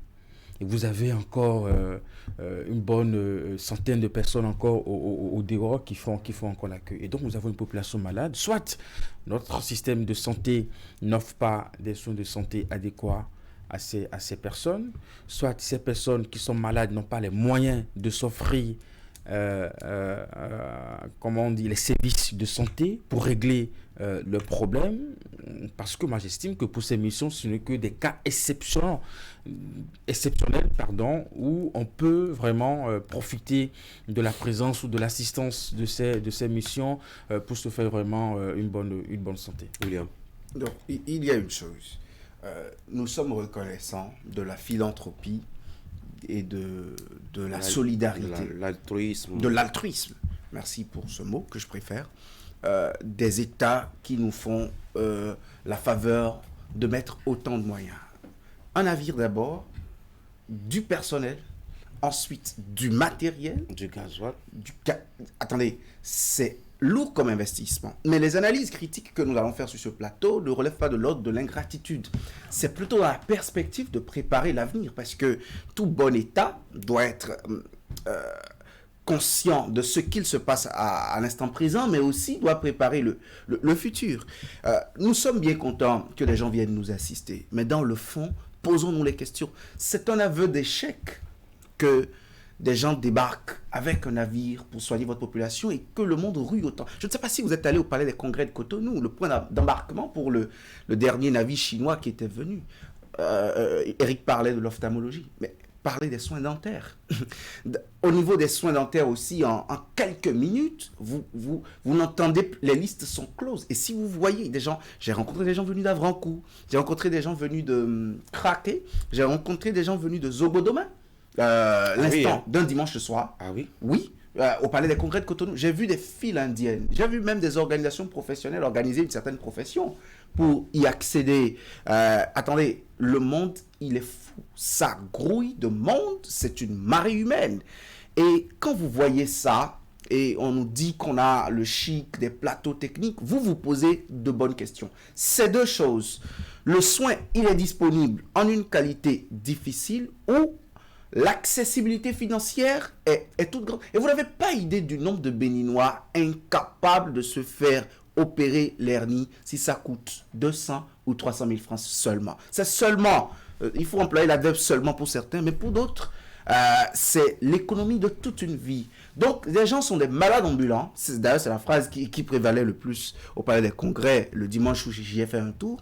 Les gens sont des malades ambulants, mais ils n'ont même pas le courage de se faire ausculter parce qu'ils savent qu'au-delà du diagnostic, ils n'auront peut-être pas les moyens de la prise en charge. Ils se rebattent sur eux-mêmes. Je finirai pour dire, quand vous prenez un navire comme Mercy Ship, qui depuis le navire chinois, c'était 3000 patients. Je parie que cette prévision a été dépassée avec le flux de travail qui a été fait. Quand vous prenez un navire comme Mercy Ship, le navire humanitaire suisse, qui vient régulièrement au Bénin depuis 1997, 5 fois, la dernière visite, août 2016, plus de 2000 professionnels formés, plus de 17 000 ou près de 17 000 interventions dentaires, près de 2000 chirurgies.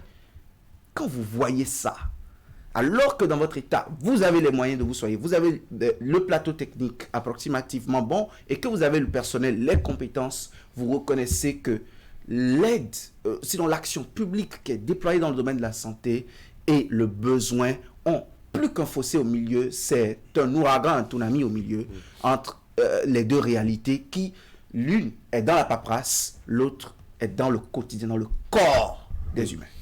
Ulrich. Il faut dire que ces rencontres, cette aide que j'appellerais humanitaire, témoigne d'abord d'une certaine amitié. C'est l'amitié, c'est la manifestation de cette amitié, c'est la manifestation de la chaleur, de la coopération qui existe entre les deux parties, la partie béninoise et celle qui vient offrir ces aides. Et quand nous voyons la partie prise de soins des patients, c'est souvent juste la face de l'iceberg que nous voyons. Parce qu'au-delà de ça, qu'est-ce qui se fait très souvent? Il y a des échanges entre les médecins.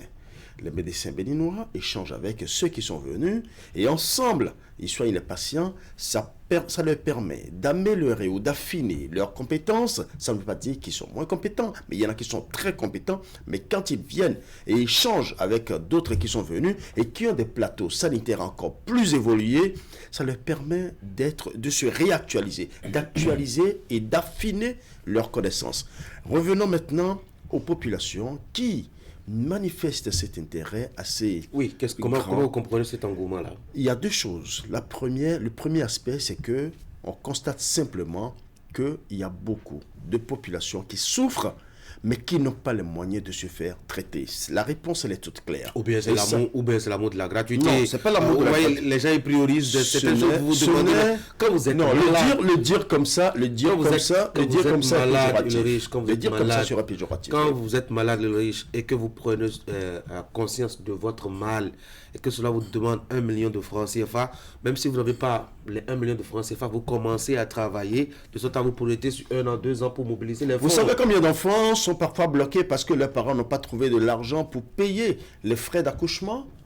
Vous savez combien de personnes, combien de corps sont parfois bloqués? Vous savez, c'est l'irresponsabilité. Non, attendez, on va pas encourager. Non, laissez-moi terminer. C'est de l'irresponsabilité que dans certaines femmes de la mère à l'hôpital, qu'elle accouche et qu'ils disent qu'ils n'ont pas les moyens pour payer les frais. Laissez-moi terminer. Je dis, est-ce que vous connaissez le nombre d'enfants qui sont bloqués parce que leurs parents n'ont pas trouvé les frais d'accouchement? Je n'ai pas fini. Est-ce que vous connaissez le nombre de corps qui n'ont pas été récupérés parce que les parents ont tout dépensé, parce que les parents étaient souffrants et quand il est décédé, on demande encore d'autres frais supplémentaires et en ce moment, la famille commence par courir et le corps est là, venez payer les frais avant de retirer votre corps. Est-ce que vous savez combien de personnes souffrent dans leur corps, dans leur chair? Mais parce qu'ils n'ont pas les moyens de le faire, ils vont simplement aller se faire pratiquer l'automédication. Ils se disent, bon, je sens le palu, mais ils n'ont pas fait de diagnostic, ils n'ont pas été auscultés. Vous savez, quand nous parlons, ne regardons pas du haut de l'échelle. Descendons à la base. Descendons voir les populations à la base, voir comment les populations vivent, les difficultés que ces populations vivent. Quand je suis allé, par exemple, sur le bateau chinois, j'ai eu le temps de regarder beaucoup de choses. C'est que j'ai été vraiment choqué de constater que les populations souffrent. Cela ne veut pas dire que le gouvernement ne fait pas d'efforts. Mais quand nous avons la possibilité d'avoir d'autres personnes qui accompagnent ce que fait le gouvernement, on ne peut qu'applaudir. La seule question qu'il faut se poser, quelle est la qualité de ces soins qu'on offre aux populations? Je pense que c'est là que doit se résider la question que nous devons nous poser, mais dire que la population aime ce qui est gratuit, ils surfent sur ce qui vient gratuitement. Non, je pense qu'il y a de véritables mots. Il y a eu des cas de chirurgie. Oui. Mais vous imaginez, celui qui n'a pas la possibilité de s'offrir 2 repas par jour, et vous lui demandez, vous lui offrez la possibilité de se faire soigner pour un mal qui devrait peut-être lui coûter 200 000, 300 000, 500 000 francs, vous pensez qu'il va rester les bras croisés, mais il va courir pour aller le faire. Vous savez, il y a une anecdote que un médecin m'a raconté. Il dit que le patient s'est amené à l'hôpital, il était dans un état critique. Dans sa poche, on a retrouvé près de 500 000 francs. Et ça, c'est récurrent. Vous voyez des gens, ils meurent et sous leur lit, vous voyez beaucoup d'argent. C'est-à-dire que la sociologie et la culture africaine font que même quand nous avons les moyens, nous hésitons, nous sommes réticents. Nous ne voulons pas, nous allons dans la rue, nous allons acheter des médicaments, pas possible, nous nous soignons, nous faisons l'automédication. Ça fait un.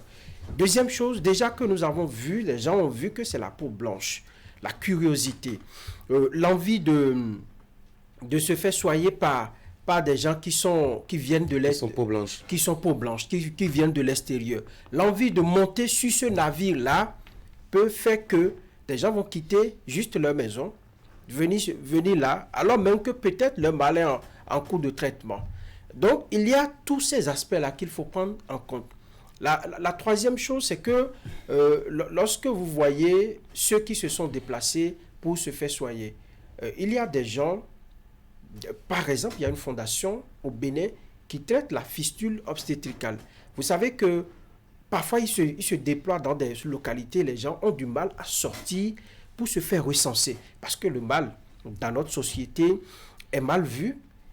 La maladie, elle n'est pas supportée par... On ne soutient pas ceux qui souffrent de ce mal. Et donc, on a du mal à sortir, à lever la tête à se montrer en public. Donc, lorsque vous considérez tout cela, vous voyez le nombre qui s'est rendu à l'hôpital, au palais des congrès, on peut se demander, mais est-ce que c'est réellement parce que nous n'avons pas les moyens de nous faire soigner? Si des gens ont des maux de tête qui durent depuis des années, ou qui ont juste glaucome, qui ont la cataracte, mais ça se traite quelque part à l'hôpital Tenri à Parakou. Vous allez en une journée, et ce sont des chirurgies qui ne coûtent absolument rien du tout. Parfois, des gens organisent même des consultations foraines, on vous donne ça gratuitement, et les populations ne sortent pas. Donc, le simple fait d'avoir des étrangers qui sont venus, ça peut expliquer tout ce que nous avons là.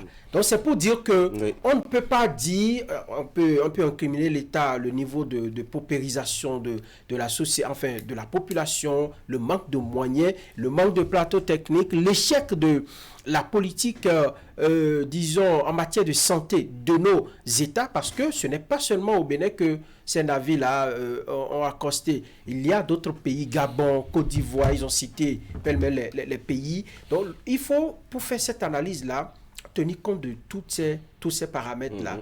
Maintenant, lorsqu'on a fini de dire ça, il faut s'interroger, parce que quand ces missions-là se déploient, on n'a pas véritablement des communications des autorités pour nous dire, mais les soins qui sont faits, voilà les garanties que nous avons, voilà ce que nous avons fait pour nous rassurer de ce qu'on vient vous offrir comme soins. On n'a pas eu tout cela, et ça laisse des questions. Absolument. On va passer justement à l'axe 2. C'est vrai que William avait commencé à le souligner, des voix qui s'élèvent pour parler d'impérialisme, mettons, sous un autre aspect. On commence par s'interroger aussi au sujet de la question de la qualité de ces soins qui nous sont donnés. Je connais des pays en Afrique de l'Ouest où le Bénin est, des 16 que nous sommes, qui ne laisseraient jamais aucun navire accoster sur leur côte pour toucher un seul citoyen de leur territoire. Je parle de l'Afrique de l'Ouest, la sphère géographique dans laquelle le Bénin se trouve.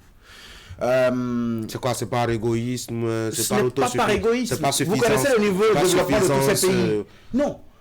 Quoi qu'on dise, ne me dites pas que le navire chinois n'est pas venu pour faire un peu le contrepoids à ces navires occidentaux que nous voyons. Parce que la santé, c'est une fibre très sensible. J'aime bien tout ce que Franck développe, mais de 10 malades grabataires dans le lit aux urgences, dans la poche de combien d'entre les 10 on retrouve ne serait-ce que 20 000 francs? Point d'interrogation. Pour moi, c'est là que se trouve la problématique de notre débat. Parce que je trouve que c'est une pension infinitésimale de notre population qui a la possibilité de se soigner. Vous voyez des agents de santé qui ont des prises en charge sanitaires, des agents de l'État qui ont des prises en charge sanitaires, mais qui traînent des maux chroniques toute leur vie, jusqu'à leur retraite.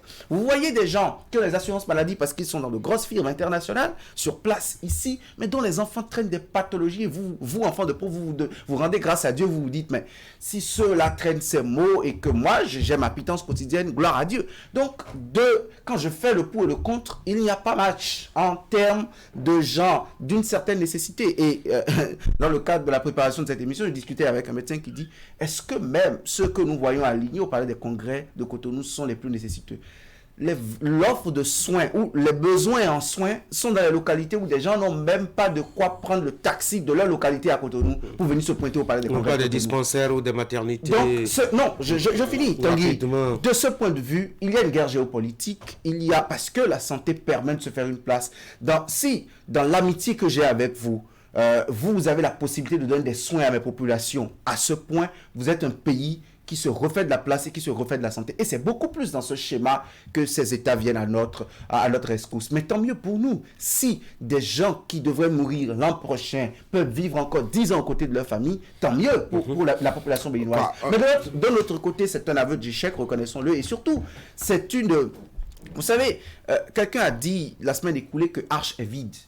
Qu'il y a des pathologies qu'on a recensées sur le navire chinois. Si H fonctionnait ne serait-ce qu'à 5% de son rythme, qu'on ne viendrait pas aligner des gens pour des choses bénies qui sont quand même dans le panier de soins de cette assurance maladie. C'est pour cela, moi je descends des piédestaux, je ne suis pas dans les nuages. Dans le concret des Béninois, les gens ont des problèmes très sérieux. Les gens appellent le petit déjeuner. Merci Chip. et si ça, beaucoup de nous avons plusieurs missions, des missions italiennes aussi, italiennes, qui sont françaises, également dans nos villages pour des opérations chirurgicales. Pourquoi est-ce que c'est un terrain qui intéresse désormais? Oui, alors il faut voir aussi dans le sens que, toujours en termes de besoins, de satisfaction au plan sanitaire, on estime qu'avec ces missions, on a plus de chances de trouver une solution au problème. Parce que vous en avez qui ont bien les moyens, mais qui peut-être continuent de croire que dans nos centres de santé, on n'a pas souvent, la maîtrise et la qualité du service de pouvoir s'occuper de ces genres de cas. Et c'est pour ça que d'autres personnes sont obligées de se remettre aux mains de ces missions. Des gens vous diront que c'est grâce à une mission italienne que j'ai pu trouver une solution chirurgicale à mon problème. Des gens vous diront que si je suis bien portant aujourd'hui, c'est parce que j'ai saisi l'opportunité d'une mission étrangère qui est venue dans notre village et qui m'a sauvé de ce problème. Et pourtant, ce problème, je l'ai traîné dans tout ce qu'il y a comme centre de santé de ce pays et je n'ai pas trouvé de solution. En fait, on ne le dit pas de gaieté de cœur, en fait. Moi, c'est à la lumière de ce que j'ai vu comme mobilisation. Et ça, ce n'est pas tout le Bénin. Imaginez peut-être si la mission est allée au-delà de 7 jours, puisqu'ils ont fait 7 jours, ce que ça va donner. Si la mission s'était décentralisée dans la partie nord de notre pays, imaginez ce que ça va donner. Parce qu'après, il y a la FSS qui a initié récemment des journées portes ouvertes et des missions foraines, notamment que dans une seule à Soava, mais dis donc. C'était pareil. Et quand on a fait le point de cette mission, c'est le Bénin qui a battu le record depuis le début en termes de chiffres. Vous avez 8112 consultations. Donc, quand ils ont fait le point de ce qu'ils ont vu, quand ils ont fait l'étape des autres pays, ils n'ont pas vu autant de mobilisation. Qu'on le veuille ou non, on doit s'obliger de se poser des questions. Qu'est-ce qui se passe? Est-ce que nous sommes en face des gens qui sont vraiment malades ou qui sont juste partis parce qu'ils avaient envie. Mais le rôle de ces missions, fondamentalement, avaient envie. Viennent-elles vraiment nous soigner? Il ne faut pas être naïf. Hein. Nous savons que nous sommes dans un monde géopolitique où chaque puissance a envie d'étendre ses tentacules un peu partout. Quand un bateau chinois se déplace, c'est toute la diplomatie chinoise. Absolument. Pour montrer aussi au reste du monde que nous sommes aussi présents, n'est-ce pas? Nous allons porter assistance à d'autres nations. Donc ça fait parler de nous. Nous avons vu le drapeau, en tout cas, qui est resté au port de Cotonou pendant plusieurs jours, flotter dans l'air et puis tout ça. Non, je pense qu'il y a ce côté qu'on ne peut pas négliger. Il y a aussi le côté où c'est aussi des pays où quand on finit de mettre certains équipements, enfin on finit de finaliser un certain nombre de dispositifs, il faut aller les tester. Il faut aller quelque part. Donc nous sommes les cobayes. Nous sommes les cobayes. Ils ne vous le diront pas. Ils ne vous le diront pas. Il faut aller tester un certain nombre de choses pour savoir si c'est efficace. Mais après, il y a des limites aussi à ces missions. Et en cela, nous, c'est l'État qui est obligé de poser certaines questions à notre place en tant qu'État et assurer notre défense. Ne leur demandez pas de monter sur le bateau pour voir le niveau d'expertise. Oui, pour pouvoir et voir peut-être que ce qu'on est en train de donner comme soin ou même comme médicament, parce que après les consultations, on dirige les patients vers un espace où c'est comme une pharmacie où on donne à nos concitoyens des produits. Est-ce que l'État s'est posé la question de savoir ce qu'on est en train de remettre aux mains de mes concitoyens? C'est quand même conforme aux normes internationales? Est-ce que c'est vraiment le produit dont mon citoyen a besoin pour soigner son problème? Ce n'est pas non plus parce que c'est de l'altruisme, c'est parce que c'est dans l'amitié, n'est-ce pas, qu'il faut fermer l'œil de la vigilance, justement. Est-ce que l'État s'est posé ces questions? Maintenant que ces produits ont été distribués, comment on s'assure que peut-être pour un mal, en termes de traitement, à la fin, des produits qui, j'imagine, peut-être que pour ceux qui l'ont reçu, sont en train de finir ce traitement, comment l'État s'assure qu'il y ait un renouvellement de ces produits? Ce qui est certain, vous savez, nous sommes dans un monde aujourd'hui où les grandes puissances sont en train de vouloir gagner du terrain. Vous avez vu sur le plan militaire tout ce que la Russie fait pour certains pays de la sous-région ouest africaine.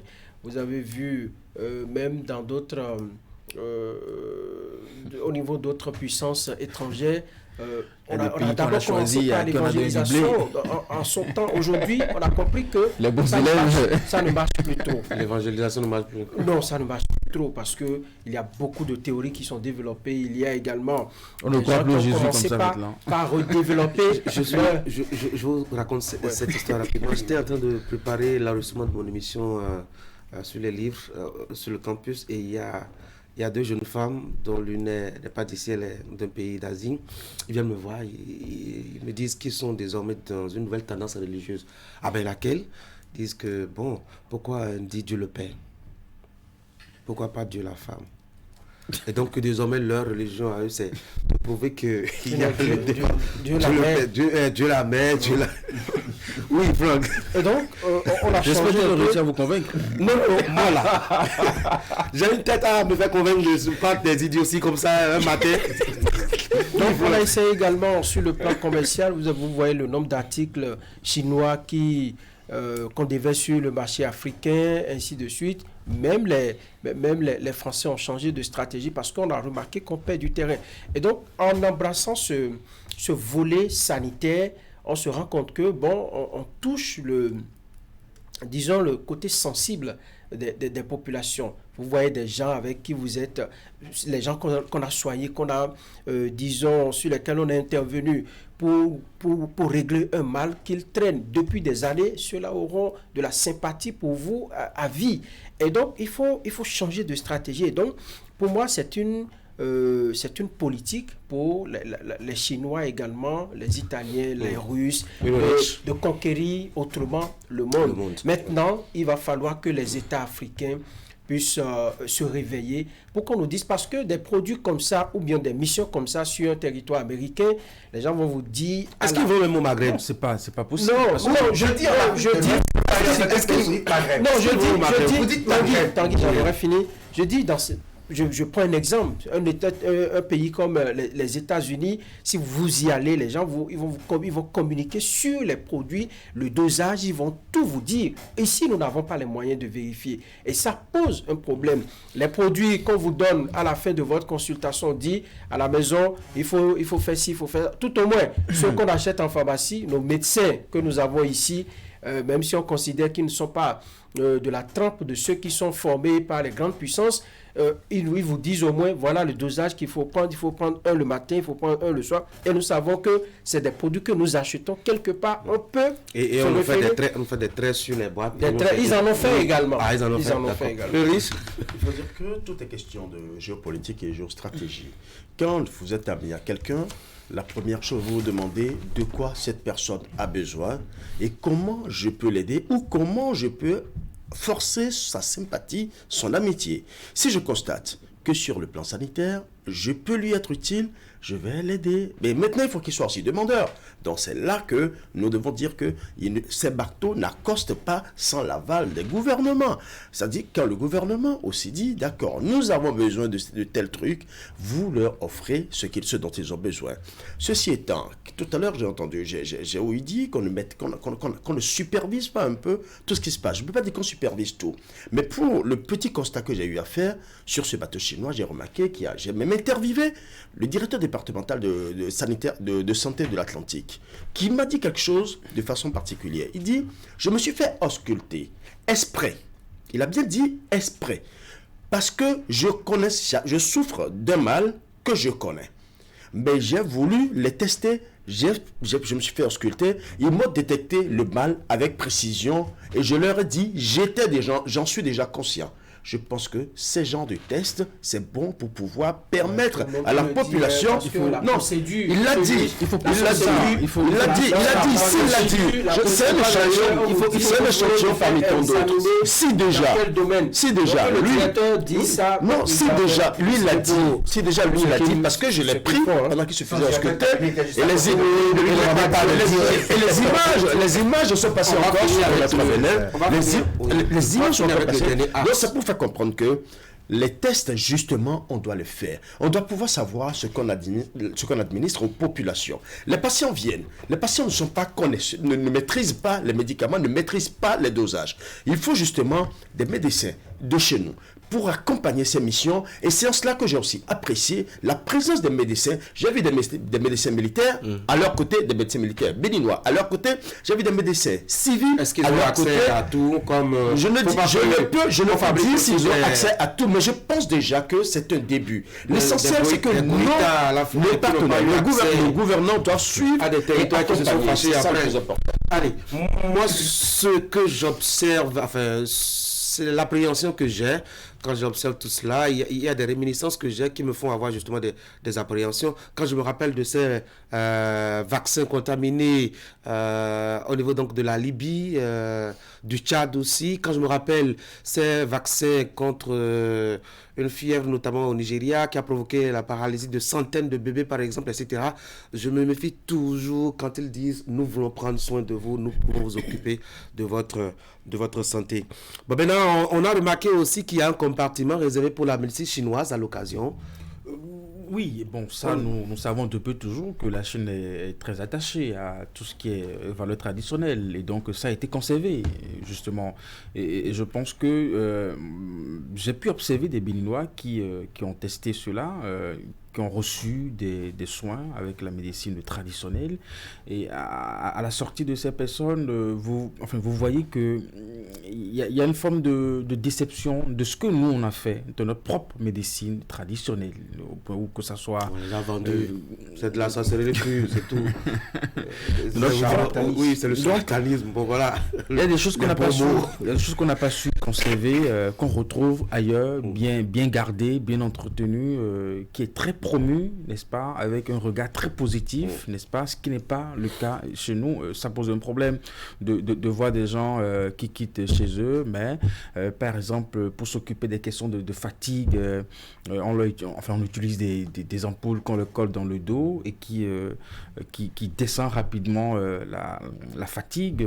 La même pratique, on retrouve ça également dans notre culture.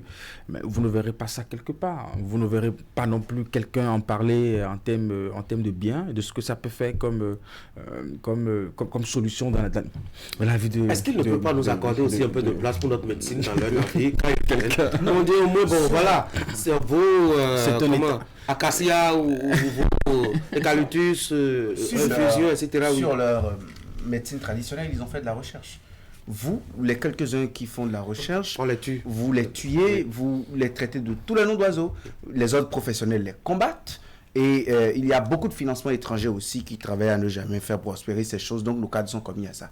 Quand vous parliez des drames survenus par inadvertance dans d'autres localités, je pense aux données des Béninois. Rassurez-vous, l'autorité de protection des données à caractère personnel n'était pas sur le navire. Beaucoup de choses sont passées. Et rassurez-vous, on connaît aujourd'hui de plus en plus les choses qui sont récurrentes chez vous. Oui, la physionomie sanitaire de votre pays. Vous êtes très vulnérable en tant que Bénin de ce point de vue.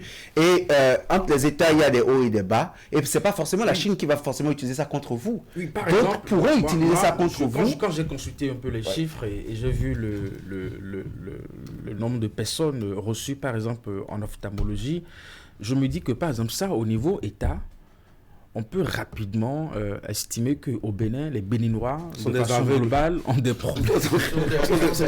Des myopes ambulants. Et donc, il suffit de bloquer l'arrivée des verres optiques. Personne ne verrait plus dans le pays. Oui. Et peut-être à partir de cette on voit quel programme spécifique on peut déployer justement Sur la question de la médecine traditionnelle, je pense que le Bénin peut s'inspirer du modèle chinois. On peut aller voir un peu comment ils en sont arrivés à ce stade-là pour aujourd'hui l'exporter pour soigner des gens. Mais lorsque je regarde, nous n'avons pas les mêmes cellules que les cellules des Chinois. Et donc, est-ce que le fait de l'utiliser pour les Béninois, est-ce qu'il y a forcément l'efficacité? C'est pourquoi je dis, dedans, on peut former une autre forme de... collaboration médicale. Voilà, on peut sceller une autre forme de collaboration pour aller voir comment le processus qu'ils ont suivi pour mettre leur médecine traditionnelle à ce niveau. Parce que ici, nous avons un problème de structuration de la profession. Les gens n'ont pas permis que cela se structure. C'est une brèche à mon avis. Vous avez effectivement, on n'a pas permis que ces structures, que cette corporation soit véritablement structurée.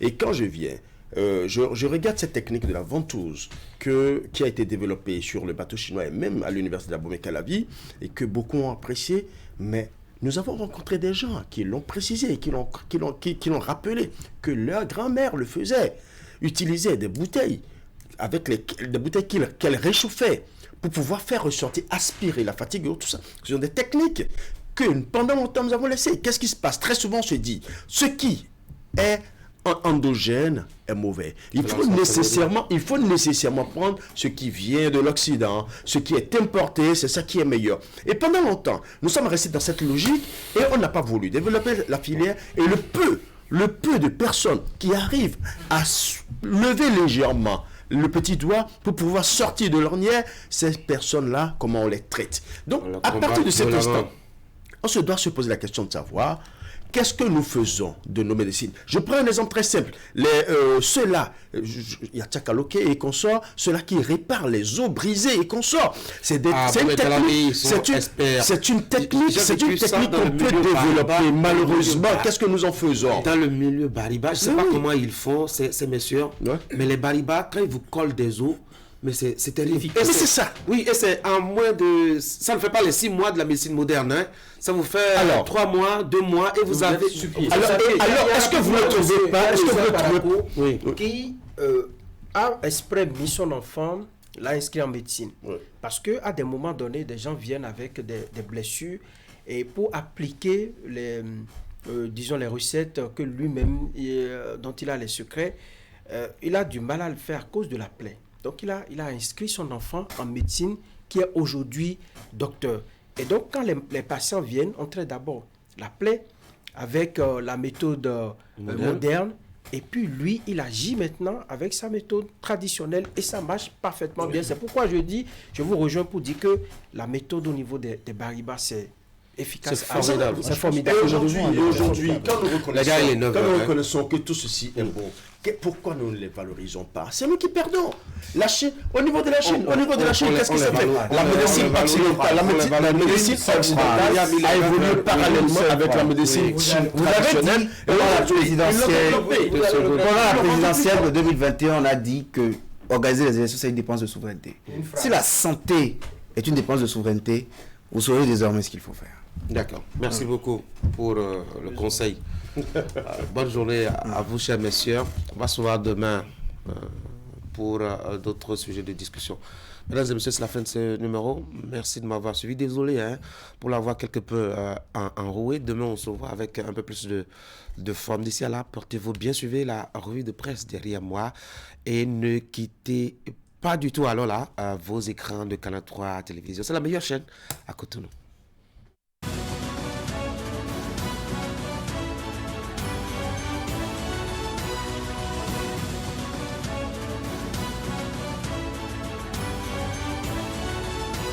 Mesdames et messieurs, bonjour.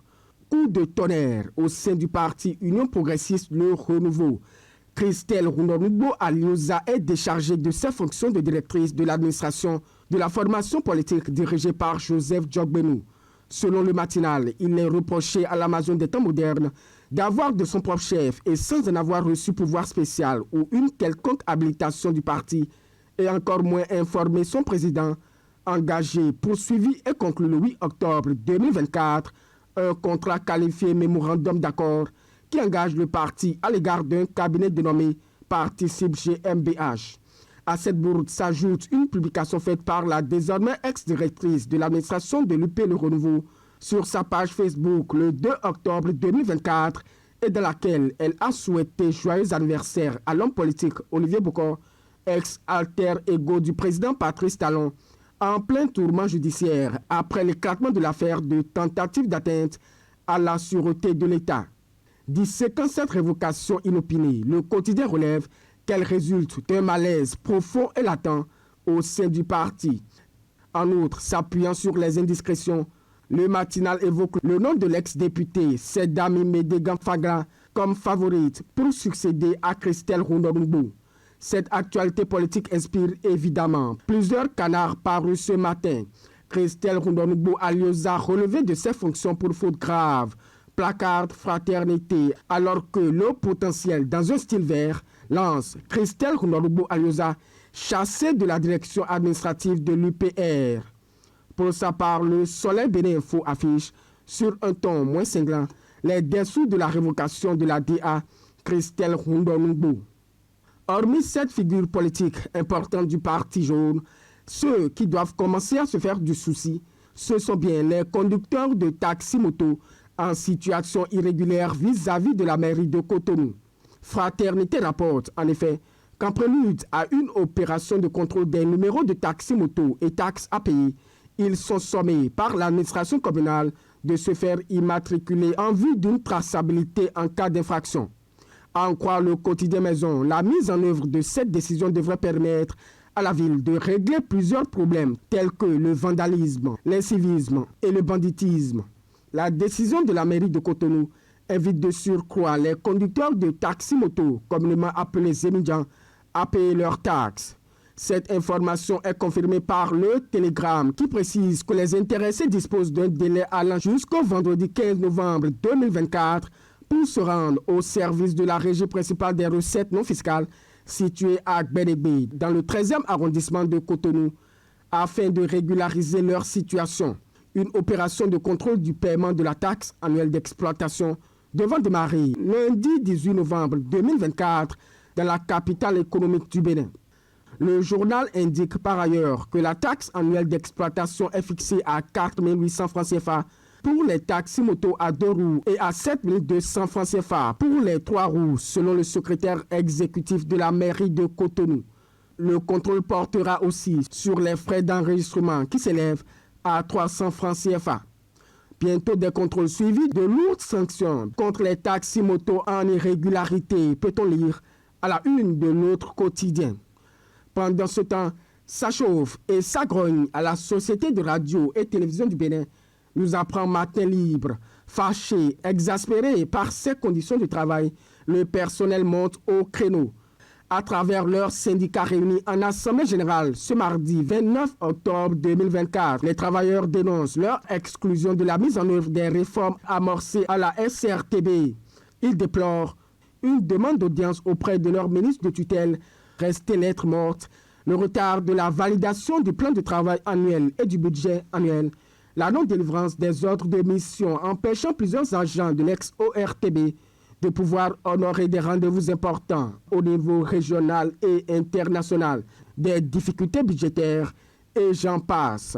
Tout autre registre, celui de l'économie à présent, avec Décryptage Info, qui a décrypté le dernier rapport du Fonds monétaire international sur les perspectives économiques en Afrique de l'Ouest et nous révèle que Cotonou et Niamey sont en tête de la croissance avec des taux respectifs de 6,5% et 7,3%. On va finir, mesdames et messieurs, par des nouvelles de la Cour de répression des infractions économiques et du terrorisme. L'institution judiciaire a examiné lundi 28 octobre 2024 le dossier de 4 jeunes accusés de recel d'un sac contenant environ 300 millions de francs CFA volés dans un véhicule. Selon le ministère public, indique le matinal, les 2 principaux accusés ont utilisé une partie des fonds pour acheter des biens, ce qui a alerté les enquêteurs. Le procureur a requis 5 ans de prison ferme et 2 millions de francs CFA d'amende contre eux, plaidant la relaxe pour les 2 autres accusés. Fin de la revue de presse de ce mercredi 30 octobre 2024.